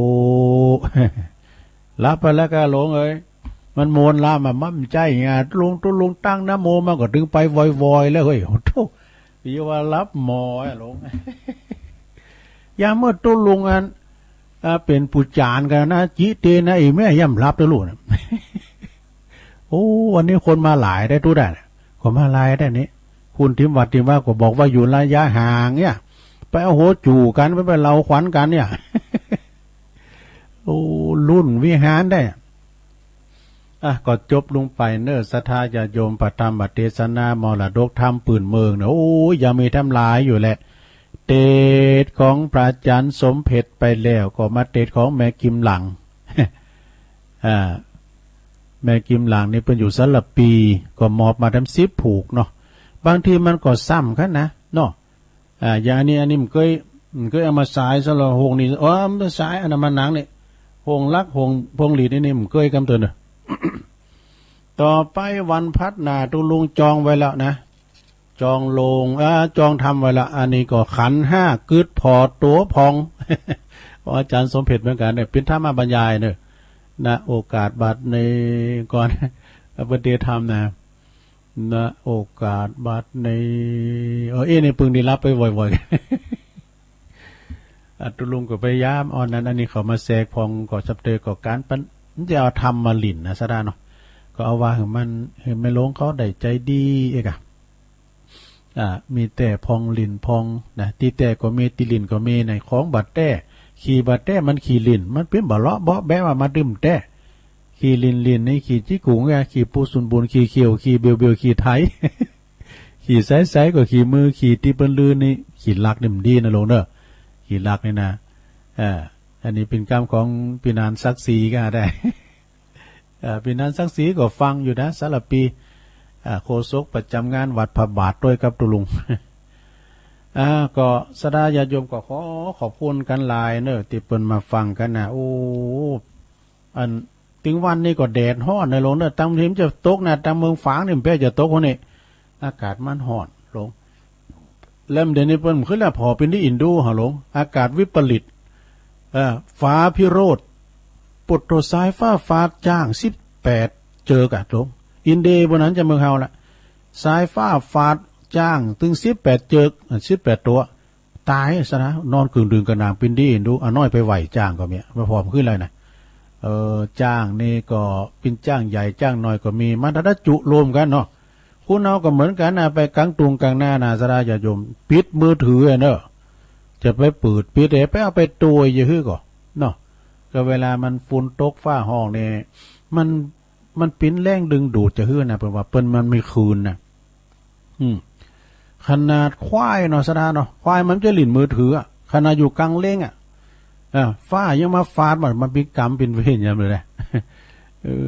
แล้วเขาเอาไปฟังบ่ได้โอ้ยเป็นดีเสียดายควายตัวจะใหญ่ อย่างถ้าปูนรอแม่แก้วเส้นคงเนี่ยเหล่าคง2-3 ตัวกันนะตัวลุงเนี่ยก่อนเนี่ยที่จ่าเลี้ยงควายเหมือนกันเนาะแม่แก้วปูนไปอยู่เหล่าคงตัวลุงตักตายไปทางลายเนี่ยก็มีศรัทธาที่เปิ้นตักมาทางลายขอบคุณแม่ครูทองคำที่วงคำเนอะจากปูนโขแขหมู่4ไปอยู่ด้วยติบุนะสีโบบานทักทายมาเนาะขอบคุณแม่ครูยาเด้อเนี่ยกศนทักทายมาเมื่อกันลุงนัดรถเดือนอันนี้เปิ้นขับรถเนี่ยครูบาเด้อเนอะวัดเหล่าป่าฝางพุ่นนะศรัทธาญาติโยมทั้งหลายสุดที่สอนใจฝากเจริญพรไปทางอุ้ยวันดีเด้อเนอะอุ้ยวันดีก็โธ่เกือบ100แล้วนะอายุเก่า10 ปลายกันนะโธ่แข็งแรงเด้อแข็งแรงขอบคุณโอ้นี่เมตตาบารมีธรรมอันนี้เจ้าหมู่เก่าเฮาเปิ้นเป็นพระครูล่ะเจ้าคณะตำบลล่ะตุปีลงปูนเปิ้นอยู่อันเมืองนานบุญทุ่งพึ่งทุ่งช้างจังหวัดน่านเปิ้นทักไลน์เข้ามาขอบคุณนะครับตุปีเนอร์ไหวสาขอบคุณยายแดงดอกตะล่อมตัวเนอร์เมกาโอ้ปอบุญธรรมชัยกาดอันนี้หมูเปิงเนอร์ผู้ฟังอาวุโสเฮานะที่เป็นปู่ชนียบุคคลก็เจริญพรขอบคุณเนอปอบุญธรรมก็เดี๋ยวโทรมาแม่เดือนเพ็ญทิมวางฟังอยู่เนอตุลุงเป็นกำลังใจให้ตุลุงเนอนะแม่เดือนเพ็ญนี่ก็อยู่น้องห่าไก่กับดอยตุกโกะนะขอบคุณเมตตาบารมีธรรมอาจารย์ท่านพระครูสมุวิสุวัฒน์วรกิจโจนะพระอาจารย์เฮาเนาะร้านอันนี้ก็ร้านนัทนันนะโยมพัฒนันเนาะขอบคุณเนอะแล้วก็อันนี้ปินโตอังกฤษไม่ลงฟาร์มจานในตุลุงอ่านได้กับดูมันจบอย่างบ้าตุรเนี่ยนะก็มันแปมได้ก็ขนาดตุลุงวาได้ลุงแปมได้เนาะตัวเข้นางหนาตัวกะไอ้กะเนี่ยอันนี้แล้วไป แม่สีพันธ์ทาวันนะนี่ปุนเนอร์หอมบุญนะแม่สุธาดีมูลเนี่ยโอ้แม่บุญยวงฟังเพลงมนๆก็ของแม่บุญยวงเนอะแม่น้อยแซ่พันเปิ้นฟังตลอดแม่น้อยนี่ก็เป็นผู้อุปถัมภ์ตั้งสถานีเฮาตัวขอบคุณแม่น้อยบุญยวงแซ่พันตุลุงแก้วดอยจอมพอเนอะปุตโตตุลุงแก้วก็แท็กมาขอเหมือนกำลังใจเนอะไอ้บารมีวางใจชิดตัวคุณโหน่งอภิญญาเดินเนอเจ้าของผลงานเพลงตำนานวัดพระธาตุดอยน้อย แล้วก็ร่มอารามนะร่มอารามพี่นันศักดิ์ศรีสันปะตองตัวแม่บัวพินตัวแล้วก็ปอนันลงกิติวงศ์ตัวชัดชัยวงศาเท่าหลายเนี่ยแม่ติ๊บแม่ฟองคำติ๊บแก้ว โอ้บนฟังกันหลายโอ้ขอบคุณอาจารย์ชัยทองขันด้วยเนอะปอครูเก่าเฮาอาจารย์ชัยทองขันจากน้องผ่าขาวเนาะกราบขอบคุณในเมตตาบารมีธรรมอาจารย์สมเพชรปัญญาโนตวยเนอร์โทษตักไปของมีนักทิฏฐิเนอสดาโยมการหาหมายป่าฟังตุปีโอมโดยกฤษณะกฤษกรแสงเอิญชัยฝ่ายแดงอันวัดทุ่งโป่งบุญนะทุ่งโป่งกุโปกะอำเภอบ้านโฮงท่านอาจารย์ท่านพระครูใบดิกาประเสริฐประสานโนวัดพระธาตุดอยสุเทพขอบคุณนะตุปีเนอฟังอยู่เนอหรอ แล้วก็คำแดงของมีได้โอ้แม่สายพินกัลยาแม่สายพินนะมื้อก็โทรมาซอว่ะ ซอไปแล้วหรอเนาะสถาญาติโยมก็ตักตายกันไปตุลุงก็ถึงว่าละโดวันเสาร์แต่มันก็พอมีธรรมะธรรมโมอย่างมันมีกิจกรรมหลายไปว่ากันเด้อลงเด้อไปว่ากันก็เดี๋ยวเขาก็จะเปิดอกเปิดใจเปิดสายให้สนาได้อู่ได้จ้ากันนะตุลุงก็ถึงว่าเนี่ยงานตุลุงเนี่ยมันเป็นงานหน้าหมูนะ งานหน้าหมูนะน่ะเนาะโอ้มเจ้าก็เอิ่นไปตางานปุ่นเด้อแม่สมจิตเปิ้นโทรมาขอบคุณแม่สมจิตหนักๆเด้อมจมเหมืองจีใหม่เปิ้นแบบท่านที่เปิ้นฟังกันหลายนะตุลุงเนี่ยแม่นีศรีวิชัยฟังอยู่แม่นีป่าตึงบุญนะเปิ้นก็ฟังเด้อแม่นีนะไอ้น่ะเอิ่นไปตางานแม่ครูลาวันเขาปุ่นโดยพ่อครูทวีคุยคำเนี่ยเมืองจีใหม่อันนี้เนาะเมืองจีหลงเมืองจีหลงอาจารย์เพลินพิษทิพย์เขาเนี่ยพระครูหล่อเขาด้วยเนอพระครูหล่อเขาอาจารย์ไพบูลย์หมอศาสตร์เอิ่นบาตาเมดีเขาหลายนะแล้วนะเขาเอิ่นคนหนึ่งก็ยังคนหนึ่งเอิ่นเถอะก็เดี๋ยวจะเอิ่นในโทรศัพท์เอาเอิ่นกันโทรกันเข้ามานี่เนาะสถาตุลุงจะเปิดสายแล้วจะเปิดสายณโอกาสบัดนี้ตุลุงก็จะได้เปิดสายเจ้าให้หน่อยหนึ่งไอ้นะ0899556506ฟังกันอยู่ก่อหรือว่ารับกับทำตุลุงไปแล้ว รับกับทำตุลุงไปตุลุงเต็ดไปต่างน้ำโมก่อนเรื่องนั้นใครรับบ่อยนะไอพ่นด้วยเนอะไอพ่นนมัสการเจ้าโอ้วันนี้ไม่อายมาก่อนเพื่อนหรอแม่จันสมตื่นตีสามวันนี้ฟังตั้งแต่ต้นแถวปลายดีจ้ะจันสมรักษาวันนี้ฟังทำสะใจดีใจทำมันอกมันใจต้องมาตีสามมาฟังเพลงมาตื่นเจ้าแต่เนาะปีนี้แหละตื่นเจ้านะตื่นเจ้าได้หลายตื่นควายได้หน่อยเจ้าแม่สายพินมาซอตัวเนอร์เมื่อเช้านี้นะแม่สายพินกัลยาเจ้าคือกำลังใจเนอร์ตะลุงโอ้ขอบคุณแม่จันสมเนอร์ปดวันนี้เพิ่นมาไซน์เลยเจริญปอนเนอร์ไม่อายมาแห้งเฮ้ยอ้าวยายน้อยมาแล้วเจ้าของคำยองวันละคำเจ้าเข้าดงป่าไม้เหงื่อย้อยหินหาฝนตกลงมาเฮ็ดเอาบอกเจ้าพุดก้อนมีกันถามว่าจ่อยจ้าเนาะเข้าดงป่าไม้เงือบดอยหินหาฝนตกลงมาเฮ็ดชอบออกเจ้าปลาถุงสะพายเอาใส่ห่อข้าวเก็บว่าถุงเอาไปตุยเอาไปกินซ่าเอาไปกินกุ้ยเอาเมียไปตุยเอาหน่อเข็มเจ้า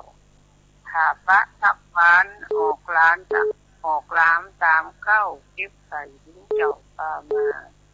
เขาดงป่าไม้จับไปลาสาบ่อเหล่าวังนาสาลุเต่าลงพุดหน่อเทียมต้วยเอาแป้งหน่อสุ่มถ้าเลือก็สุ่มเนินนายพุดตามขอนขุเฮ็ดคงมีร้ายเกก่อสิได้เฮ็ดวันอย่างน้อยเข้าไปป่าลึกเดินหน้าบ่ถอยขึ้นดอยลงดอยหาเฮ็ดกันเจ้า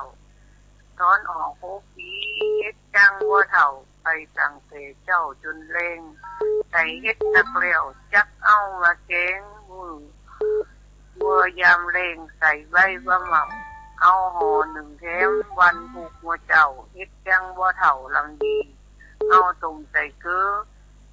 จับแต่ดีกินก่อลำดีกับผิดลำเจ้ากังยองวันละกำนะเจ้าคำว่าปุ้ยนะเจ้าภาษาไทยแปลว่าตะกร้าใหญ่นะเจ้าภาวะซ่าคำยองว่าซ่านะเจ้าภาษาไทยแปลว่าตะกร้าเล็กเจ้าไว้ช้าเจ้าสาธุอ้าวแม่สีเข้ามาเจริญปอนครับผมกลับไว้สาครับโอ้เน้นหลักเข้ามาแล้วมีหยังเสริมของจ้าวันนี้ม่วนกิจกรรม ศรัทธาก็มาวัดกันนักกันแหนผู้ร่ามผู้จานนายกพ่อหลวงผู้ช่วยมาหมดวันนี้ครบทีมครับครบทีมวันนี้ม่วนอกม่วนใจผู้ร่ามก็เสียงดังผู้จานก็เสียงดัง อันนี้ม่วนอกม่วนใจเน้อฟังอยู่ตลอดเวลาอย่านับมาเป็นการทบทวนกันวันเสาร์อากะเขาก็เอามาเป็นวันนี้เป็นวันศีลเนอร์มันได้กินไอข้าวต้มขนมเดี๋ยวเราหลงรู้เขาฟั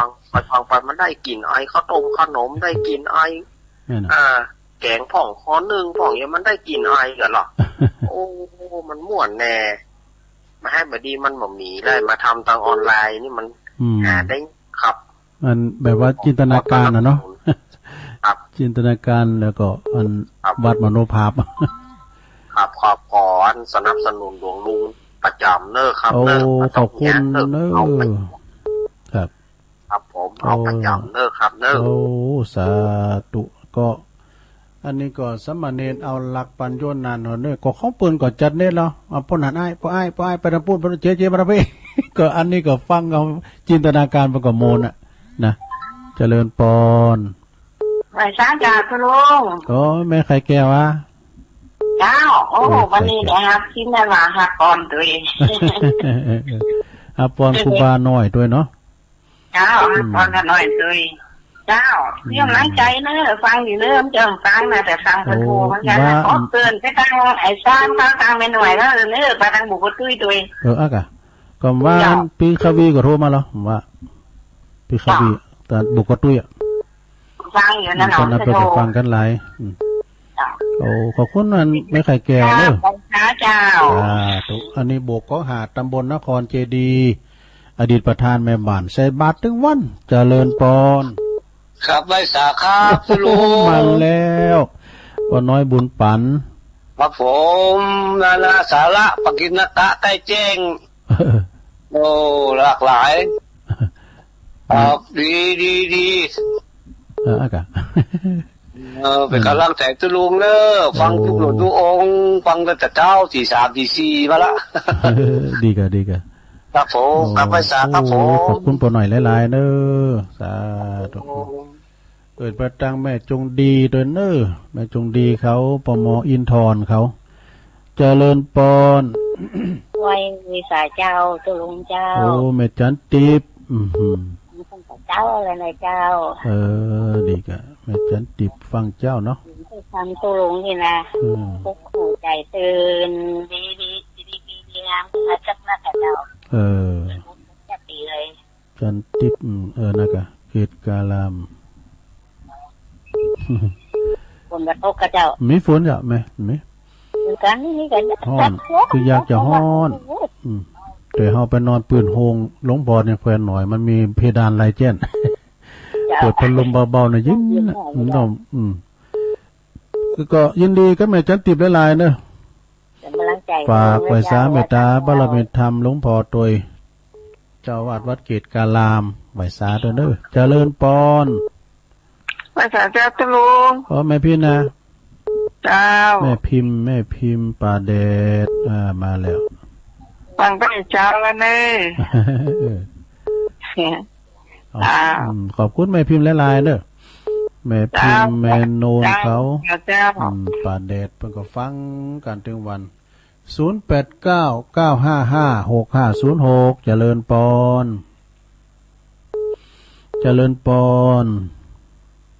ติดแล้วเหรอแม่อยู่ไหนเจริญปอนแม่ติดแล้วนะติดแล้วน่ะได้ยินหายใจน่ะได้ยินว่าใจติดอยู่แล้วน่ะ232น่ะเลขหาบตู้น่ะ232น่ะติดแล้วแม่อยู่ไหนแม่อยู่ไหนทองฝางก็ไม่ทองฝางแม่ทองอ่ะก็แม่ทองฝางเนาะอยู่บ้านเนาะป่าแดงอ่ะฟังเจ้าละเด้อแม่ทองเพลงตุ๊กยองตัวละเด้อไอ้หนงห้องอยู่แม่แดงฝางผมก้ามกับพวกวันพัดป่ะมาอู่กันนะเนาะวันพัดฟังตุลุงกับม่วนแต่มันป พิ่นโมนก็ดีใจแล้วนั่นกะแม่ทองอยู่ฟ้าอยู่บ้านได้แม่ทองแม่ทองอยู่บ้านสันป่าแดงน่ะสันป่าแดงสันป่าแดงเด็กอะบัวแดงแสลงใจขอบคุณแม่ทองนักๆเด้อสำบังกายเด้อทุกขอบคุณแม่ทองเด้อบ้านอยู่บ้านสันป่าแดงเจ้าสันป่าแดงเนาะเขียนละสันป่าแดงฝางสันป่าแดง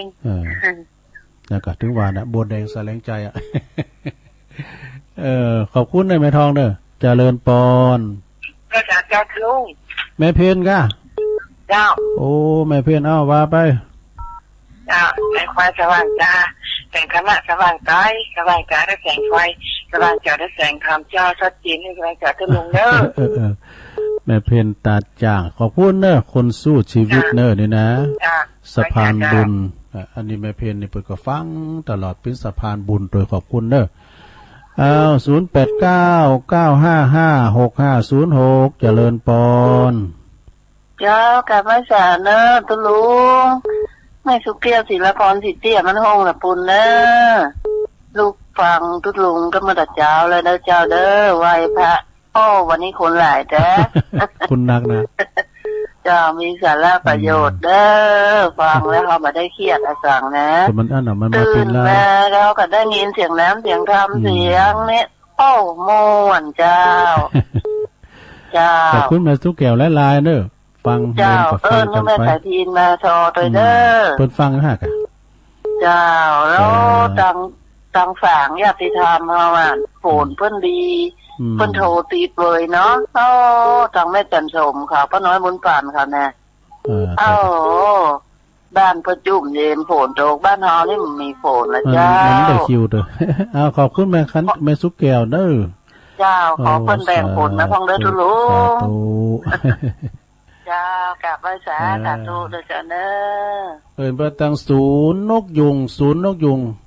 วิทยุสมัครเล่น CB ดอยหลังถ้ำไอ้นิกรชัยหน่อยตัวเด้อพร้อมกับทีมงานเจริญปอนจากไร้สาเจ้าตุลุงโอ้อันนี้แม่สีทอนเนี่ยเสียงเปิดเป็นเอกลักษณ์แหละแม่สีทอนแม่เนาะแม่เนาะแม่สีทอนแม่นะฮะเสียงแคบๆเลยเสียงจริงตัวจริงเสียงจริงน้องบัวชัยปราการเนาะตั้งแต่เจ้าแล้วเด้อโอ้ลูกเจ้าลูกตั้งเคยรับตัวเป็นอย่างไปปิ้นอย่างก่อนมันกล่อมรับเราตุลุงอ่ะคิดรับไปอ่านทำไปก่อนรับไปขนาดตุลุงเตะทำนี่ฮิจะขนาดตุลุงเตะแต่ตุลุงฮิจะรับได้เนี่ยตีนั้นพระพุทธเจ้าเจริญปอนเจ้ากับไว้จ่าเจ้าตุลุงไม่ใส่พี่นะเจ้าเปิดคอร้องเอาให้หน่อยแล้วว่ะไม่ใช่พี่ต่อพี่ตะวันนะเจ้าน้อเอาแต่งออกจากคิดออกจากใจถ้ามันผิดพลาดจะได้เอาไปกินเนอะขอบคุณเนอะที่ท่านคนที่เปิดไข่ฟังนะเจ้าเนาะเจ้าในซุกเกี่ยวเขานี่กับร้ายกับตึงหมูตึงหมดออกครอบครัวใหญ่จะปาไม่งวงฝนหาหลวงมันจะตกเดือน4เจ้าน้องเจ้าปีฟังกันไว้คือดีเปิ้นว่าคนเฒ่าสาลีดอย่างสาวจีแล้วละอ่อน10 ปีจะเอาผัวมีลูกพระพุทธเปิ้นท้ายเอาไว้ตึงถูกหมู่ล้านหมู่ลูกบ่เชื่อก็ลองดูทางดีบ่มีคนเกี่ยวไตคนแก่คนใหญ่จะได้นอนใต้ถุนคนที่เกิดช้ามาลุ้นจะนอนตั้งบนเป็นขาต้นว่าจะเป้าจนกันกลางอากาศคนที่ฉลาดจะได้พักผ่อนคนฟังคนตึงนั้นเปิ่นใจไปญาการหมู่ที่เป็นน้อยเป็นน้ำจะพากันหนีเข้าป่ามันเป็นเรื่องจริงพินจากเทศมาว่าเปิ่นว่าน้ำตามันจะไหลขึ้นเฮือนลูกเต่าบ่ฟังคำพ่อแม่หินแห่มาย้องบนหัวแหวนคนต่างถิ่นต่างแดนจะมาบ้านเฮาเป็นกลุ่มคนสมัย ถึงวันจิตใจมันจ้างร้อนรุ่มเปิ้นว่าไม่หนุ่มมัดไม่แก่นอนหายคนจะเสียก็ย้อนกินเหล้าคนจะเท่าย้อนเกิดเหมือนหลายดงหึงเสาไฟบ่มีไฟหูจักเด็ดขาดพอกระรุงนะโอ้ขอบคุณเขาไปต่อแถมเจ้ากับเป็นตอนเนาะขอบคุณนะแม่จันสมแม่ซุปแก้วเพื่อกำลังใจทุกคนเลยเจ้าเนอะสาธุกำลังใจตุลุงเจ้าเนอะตุลุงเนอะขอบคุณหลายๆเจ้ากลับไปจ่าเจ้ากังซอตุงสารปุนเนี่ยนะเมืองปานแม่สายพินกาลยาขอบคุณแม่สายพินสั่งสีสันเจริญปอนสายต่อไปเจ้าไว้สาเจ้าแม่สมพัฒน์เจ้าแม่สมพัฒน์ฟังเมื่อตีสองหายแล้วฟังเพลงเดียวเพลงม่วนดีเพลงนิมนต์แต่เพลงอมตะนะมันพัดปุ่นฟังน้ำกั้มก็ม่วนดีฟังพุทโธก็ม่วนนั่นก็รุ่นพุทโธนะเจ้าหันยายพรเข้ามากรรมหนึ่งแล้วก็หลวงพ่อมานิดด้วยพรมาแล้วเนาะยังพยายามเข่าแล้วมันนั้นได้ช่องด้วยอันเบอร์โซอยู่หลวงพ่อมานิดเขาเนี่ยนะขอบคุณแม่สมพัฒน์หนักๆเนาะโอ้ขอบคุณได้หลายสาธุ0899555656โอ้อันนี้แม่โบพัดบุรันด้วยเนี่ยแม่โบพัดวันนี้มาแฉตุลุงต้นนี่ต้นซ่านนี่เนาะแม่เนาะเจ้าต้นซ่านแม่ศูนย์ต้นซ่านแม่ศูนย์ขอบคุณมวนที่เปิดนั้นโทรมาหาตุลุงผู้คนเนี่ยแม่ใส่ฟินซอของม่วนแต่นั่นจังซอแล้วนะบอกให้ใส่ฟินเนี่ยแน่ให้แม่ใส่ฟินซอนั้นเตือนหน้านี่ไปก่อนเอามาเป็นโบสนะกะม่วนนี่ก็เป็นซอตามแฟนๆขอร้องวันนี้ให้ผ่านตัวเพื่อนได้มาต้องสูงใหญ่คือวันนี้เป็นคุณใหญ่สูงโครงใหญ่นะเขาพอยังไม่คู่แหละปรากฏมาฮะแม่ทีมต้นชาติเป็นอย่างซอร้อยบ้านเจ้าคนนี้นะนะมีคนจะเปิดลำโพงที่เจอก็เพื่อนซ้อมมาพร้อมกันเพื่อนซ้อมมาพร้อมขอบคุณฮะขอบคุณผู้ถือก็สาที่มาโทรทุลุงเนอะอากะขอบคุณแม่บุพัฒน์ด้วยเนอะก็สาเจ้าต้นสารแม่ศูนย์ฝางกวนเนอะเนี่ยนะ0899555656ถูกกันเข้ามาเนอะสถาเนอะยายพรเจริญปอนร้องวัวแดงสันกำแพงเชียงใหม่มาสิการเจ้าเจริญพรยายพรโดยเมตตาบารมีธรรมหลวงปู่ท่านพระครูพิพิธปุญญาพิรมเปิ่นเป็นเจ้าคณะไม่ใจเลยอันนี้สิเตกะสดเตี้ยเนาะหลวงพ่อใหญ่เขาก็พระครูวิมลญาณประยุทธ์นี่เจ้าคณะอำเภอสันกำแพงวัดหลวงบัวแดงไก่กับบ้านยายพรอยู่ไก่กำแพงเนาะขอหนึ่งไปหากะเปิ่นว่าพิยังมีบาปก็ขอเปิ่นแล้วเปิ่นเอาปันก็เอาไว้เนอะว่าเราจะเดี๋ยวอ่านไปว่าอันแบบจะไม่ปากไม่เดินปากนะหลวงบัวแดงก่อนนี้ไม่ปากอะ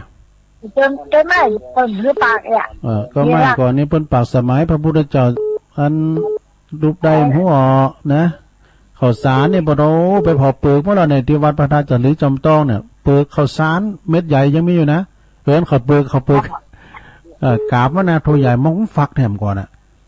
มันพิษแต่ยาแม่หมายนะไปบุ๊บผมเป็นแล้วเป็นเม็ดหน่อยบ้านโลกแดงจนไม่กระปากเขาอย่างมันปากว่ามันเราบอกว่ามันพิษเลงอย่างมันใน15วันนี้เลยนะโลกแดงจนไม่ปากอยู่จนเนี่ยมันปากว่าพองเนี่ยละก็อยู่บึ้งกระโทรมาดำเนื้อสาธุยายพรอย่าโม้ไม่มีอยู่ก็มีกับตุ้จอดตุ้อื่นก็มีแล้วก็เขาก็โทรก็ตุ้กูองนั่นกันเด้อตุ้ลุงอย่างมาวันพักทำกรรมไปเมื่อไหนเนอะอยู่เพื่อนน่ะเนอะไปเมื่อไหนไปประมาทก็แต่อยากกินข้าวก็มันมีอย่างก็ไปบุญไปขอมาดิเน้น เจริญปอนภาษาตะลุงตั้งใดจ๊ะตั้งกกเจ้าโอ้แม่บุญกัดกล่อมดูตัดบังอยู่เนอะดีกะบังอยู่ตลอดแหละได้ไปไหนอ่ะได้ไปไหนอ่ะเนาะอยู่กับบ้านกับจ้องนะแม่เนาะเนาะไปไหนก็ได้เนี่ยในเมืองก็ไม่ตู้แม่นถ้ากะเฮาอยู่กับพ่อกับเพื่อนน่ะดีแล้วนะปิดแม็กปิดหยังเนี่ยเนาะเนี่ยแต๊กอยู่บ้านน่ะเนี่ยการต๊อกแต๊กเลยค่ะบึจะได้ฟังแม่บุญครับแล้วบึฟังเด้อนิทานพระอาจารย์เน้นหลักรายการธรรมะคลายเครียดของโยมพิสมัยเจ้าขอบคุณแม่บุญเด้อกาดก้อมเจ้าแม่บุญขึ้นกาดก่อมแม่น้อยขึ้นกาดนัดได้เอามาแล้วไหวสาครับหลวงพ่อมานิดครับกราบนมัสการครับไหวสารายการเนาะครับวันนี้กินตี2ย่อมเปิดสั่นตุลุงเห็นหน่อยแล้วก็ฟังตุลุงเทศธรรมของอาจารย์สมเทศเนาะดูหน้านึกเลยนะเข้าห้องอาจารย์เจ้าบ้านเจ้าเมืองศรัทธาทั้งหลายเปิดห้องตูหน้าหมดเนอวันต่อไปก็ทองนี่นะกันถ้าเราทับใครมีถ้าจะมีมนตูหน้านึกเนยนะก็คืออาจารย์สมเพชรนะไปเป็นองค์เทศฟังไว้ตั้งแต่แรกที่ตุลุงเทศธรรมเมืองเนาะมันก็มีอยู่ต้องเดียวเคาะลองป้องเลยนะถ้ามันลูกมาแท้ให้ลูกกันร่วมกันเรื่องหนักคือลูกเนาะที่ตุลุงเทศธรรมเมืองตะกี้นี่นะแต่แท้ในบนเตะถ้าคนเป็นฟังเนาะนะกะคนตายอาจจะมีวิญญาณวนเวียนอยู่ที่นั่นก็ได้เนาะเพราะว่ามันหันตัวแล้วก็มันแปลกอยู่อย่างหนึ่งตอนที่มันเป็นคนที่ไม่ชอบกินลาบพิซซ่าด่ะ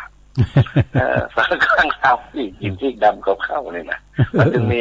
มันเป็นกำพิษปากติดคอต่างหลายเดียวเนาะส่วนมากเนาะแต่ส่วนมากพวกเขาบ้านเข้ามาฟังนั่งฟังธรรมนะไม่นะก็อย่างที่สอง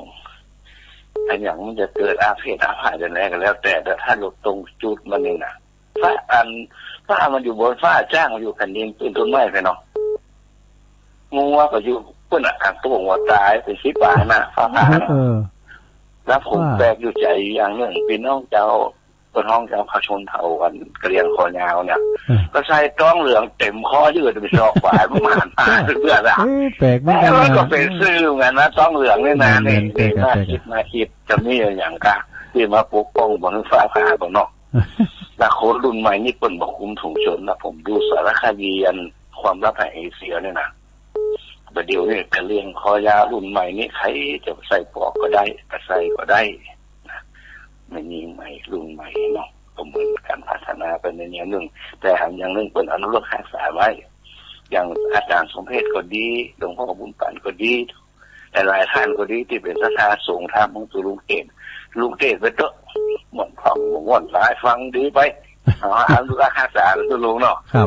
ก็เดี๋ยวก็นิมนต์ท่านอาจารย์สมเพชโดยนิมนต์ท่านอาจารย์นิพนธ์เทรนเนอร์โทรหาทุลุงยองเอากำลังใจกันหน่อยวันผัดหน้าก็อยู่ได้ปะกันอาจารย์เนาะวันผัดหน้าครับไหวสานะครับขอบคุณครับโอ้ไหวสาหลวงพ่อมานิดเด้อแต่เมื่อก่อนแนเมื่อกันบางทีก็อาจารย์บาครูประกวดไลน์มาตัวลุงแตนกำเนิดก็อันนี้มันเป็นรายการพิเศษเนาะเจริญปอนยกมือ10 นิ้วก็ไม่สาทันใช้วัดนาคเสโนโคโซนะขยะลื่นลงเข้ามาแล้วพี่อายไตโหฟังอยู่เนื้อวันนี้เด็กฟังสุรพลไร้เพลง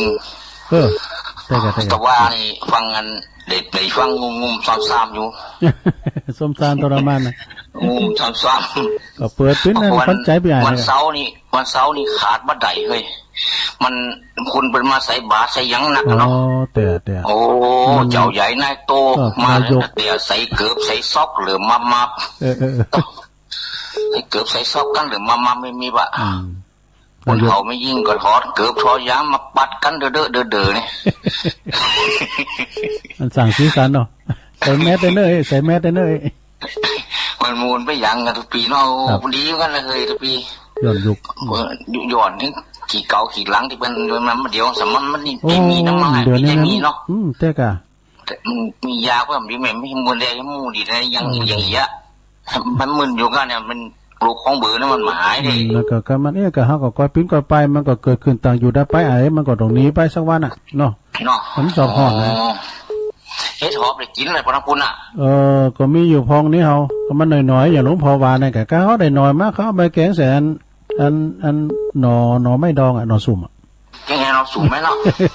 แกงเราสุ่มใส่กงกอให้หน่อยเหมาะมันไปเสาะเฮ็ดหอบกับเสาะเฮ็ดอันมงกงเฮ็ดตะควายกันเลยเฮาเฮ็ดตะควายมันหันนี่หันผีอ่ะหันผีอ่ะแล้วเฮ็ดต้องเฮ็ดหอบหมดต้องเด็กกลุ่มในเก็บแอวได้ค่ะอันตะก่อนเนียนตุเปิ้นอยู่เมืองฟ้างเพิ่นมาอยู่บ้านเฮาทุ่งหมู่จังหลินเปิ้นอีบ่อูเสียงใหญ่อีกอ่ะวันนี้ยังแขวนหน่อยเขาเอาน้ำพริกมาถวายกูสมัครน้ำพริกแต่เนาะเป็นน้ำพริกควายดูเปิ้นอูอีกอย่างนี้เห็นปากเปิ้นใครหูกลับใบสารตัวปีนี้ตีเนอใส่ไปเข้ามาเนาะขอบคุณหลายๆเนอใบสาครับใบสาครับลื่อลงมุนไหนประกอบมาให้เตือนหนึ่งหยอดได้ก้ามหนึ่งเนาะเจริญปอนไม่ใช่แต่จะรู้สกุลเจ้าหน่วยศูนย์นะแม่อยู่ไหนแม่อยู่บ้านกอกนี่มือเจ้าแม่วันบ้านกอกแม่วันนั้นก็โทรมาเนาะมาโทรเลยจื้อน่ะติดตับเลยได้ยินจะทีแล้วตอนนี้ได้ยินทีกะเจ้านี่ได้ยินทีแม่วันฟังเจ้าแล้วฮะแม่วันฟังเจ้าแล้วเนาะฟังแต่ว่าเพลงออกโอ้ตื่นเช้าด้วยแต่นั้นเพื่อนก็นอนรับตัวจุลุแม่ที่กะโทรมาคุณยองเฮาเนาะโทรมาพองอันเนาะต้องนะกะคุณยองมาหมุนยังคุณตอนนั้นฟังไลฟ์อยู่เนาะดีแล้วขอบคุณแม่วันได้ไลฟ์ไปอยู่เฮือหน่อยเนี่ยไปเมื่อไหนเตอเนาะแม่น่ะอยู่กับพ่อกับเพื่อนไปก่อนมีหยังปลูกก็ปลูกไปปลูกจะไข่ปลูกหยังมันไปเนาะนั่นเลยยืดดีมันกูยืดดีก็การนั่นนี้ไปประมาทกาจะไปตกอยู่กินไปปันตานไปอยู่กับลูกกับหลานไปลูกเอ้ยจะมันเนี่ยกะตัวลุงในฝ่าวัดแต่เป็นเดินป่ายเลยไปไหนฝ่าพระเจ้านี่กะนี่ก็ขโมยแต่ลุงบุญมันนะกะส่งเสียงไปตามบ้านตามจอมได้กักตัวด้วยเนาะเอาเสียงไปขอบคุณแม่วันเนอะผู้ขอโทษมาแถมสาธุอันนี้พี่น้องบันกอกเนอะโอ้พี่น้องบันกอกก็ฟังกันนะเจริญปอนติดแล้วนะแม่ไพ่ได้ยินแล้วแม่ไพ่ไม่ต่อยอ่ะเขาเดินมันติดยากว่าตุบีไปยื้อมาน่ะตุลุงผมใจยื้อนี่เศร้าเตือจำไม่จะติดตื่นนี่นะมันติดแล้วก็ดีแหละแค่ถอดมองอ่ะเขาว่าเขาผิดอ่ะเจ็ดแปลงรู้200ได้นี่ก็น่ากาตื้มแต่200นะถึงวันเนี่ยไว้ฟ้าเนื้อตุบีเนื้อไว้ฟ้าเจ้ามันมือเนี่ยก็ทหารมึนในฟ้าแมมเดี๋ยวจำมดลึ่งเจริญปอนอยู่เมตตาพาลุ่มกันไปเนาะเอาอกใจศรัทธาเขาเนี่ยเจริญปอนติดแล้วฮัลโหลติดแล้วเนอะภาษาครับลุงยองโอ้อันนี้ลุงทอนนะลุงท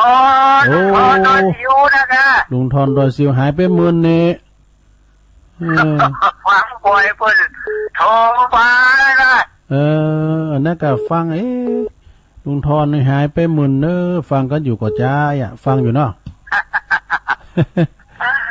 ผ่านไปหลายเดือนแล้วเนาะน่ากาผ่านไปหลายเดือนเนี่ยมันโทรมากันพอกะ5 วัน6 วันหยอดเตอก็ดีเหรอเนาะ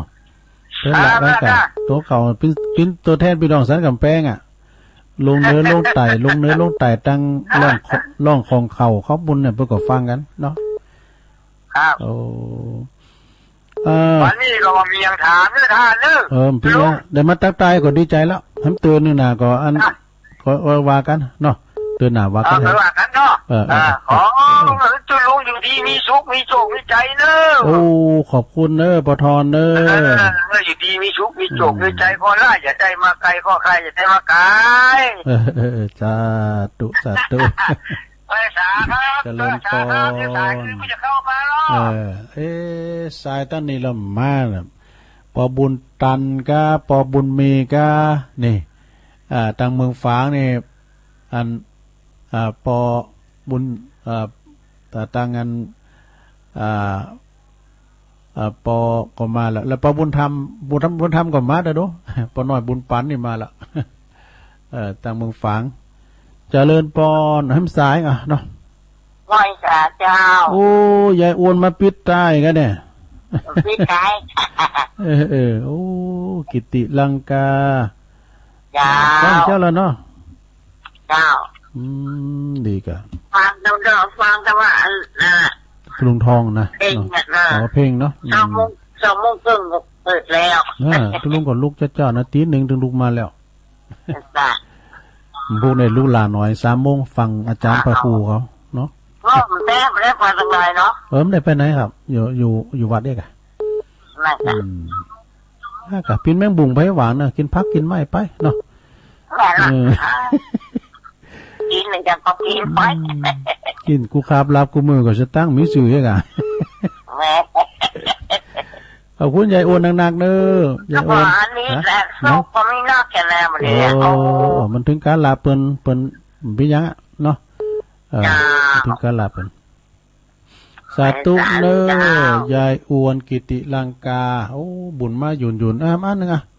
เจริญปอนี่ดูเปิ้นไหวซาโอ้กำลังจะต้วงหาเนี่ยแม่บุญศรีอ่ะแม่บุญศรีสร้างเลงอันจะลืมกันมันลืมแล้วนั่นก็จะต้วงหาแล้วโอ้เมนเนาะอย่างนั้นเมนันวาเนาะมันโหดจิตยาเนาะของคุณใหม่คนโอ้ไปจนเนาะตุลุงเนาะเห็นว่าฟังตลอดรายการ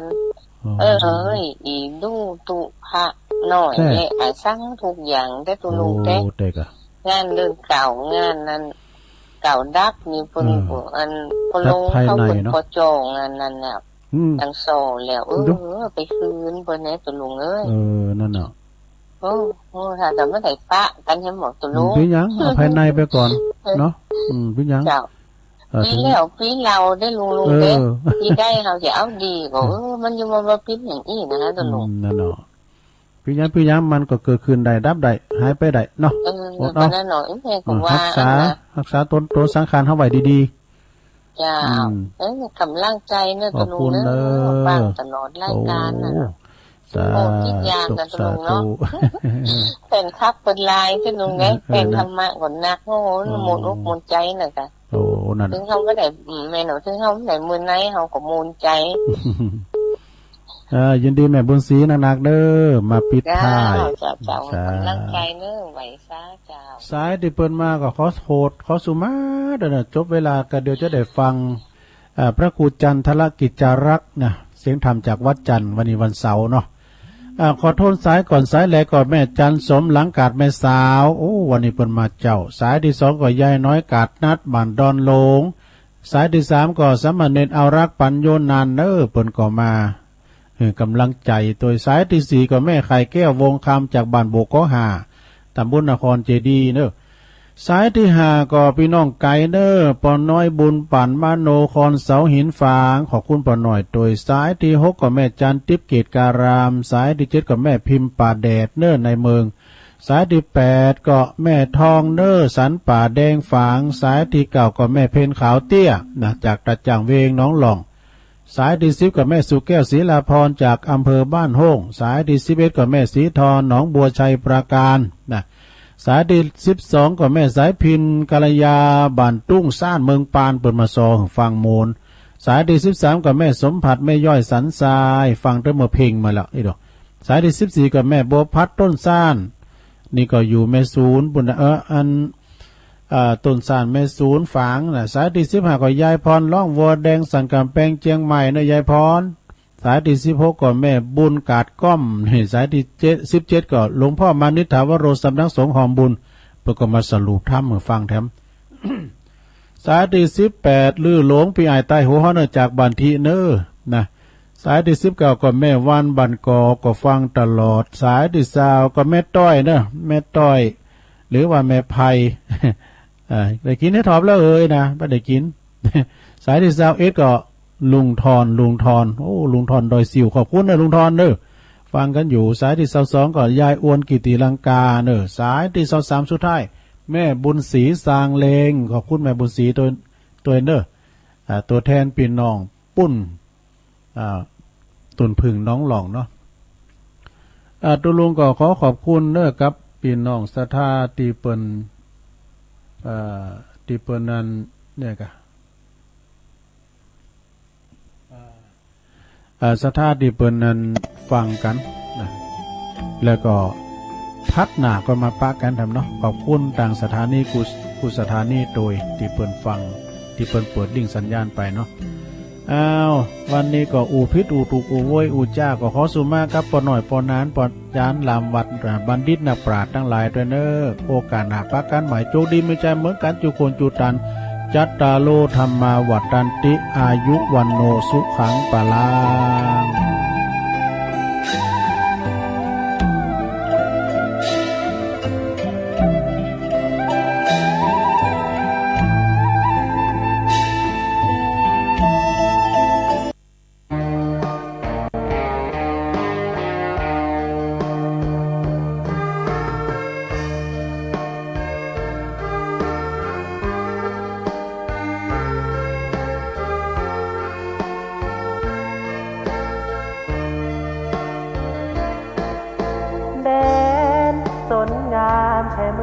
สยามเป็นที่ขึ้นลือนามสนงามวัดจานบ้านไพรสุดแดนล้านนาศึกษาป่าดงมากมายรักษาไว้ป่าสนหินดอยลำคามีพระธาตุคู่บ้านวัดจันทร์เป็นที่กราบไหว้บูชาของชาวปากากยอ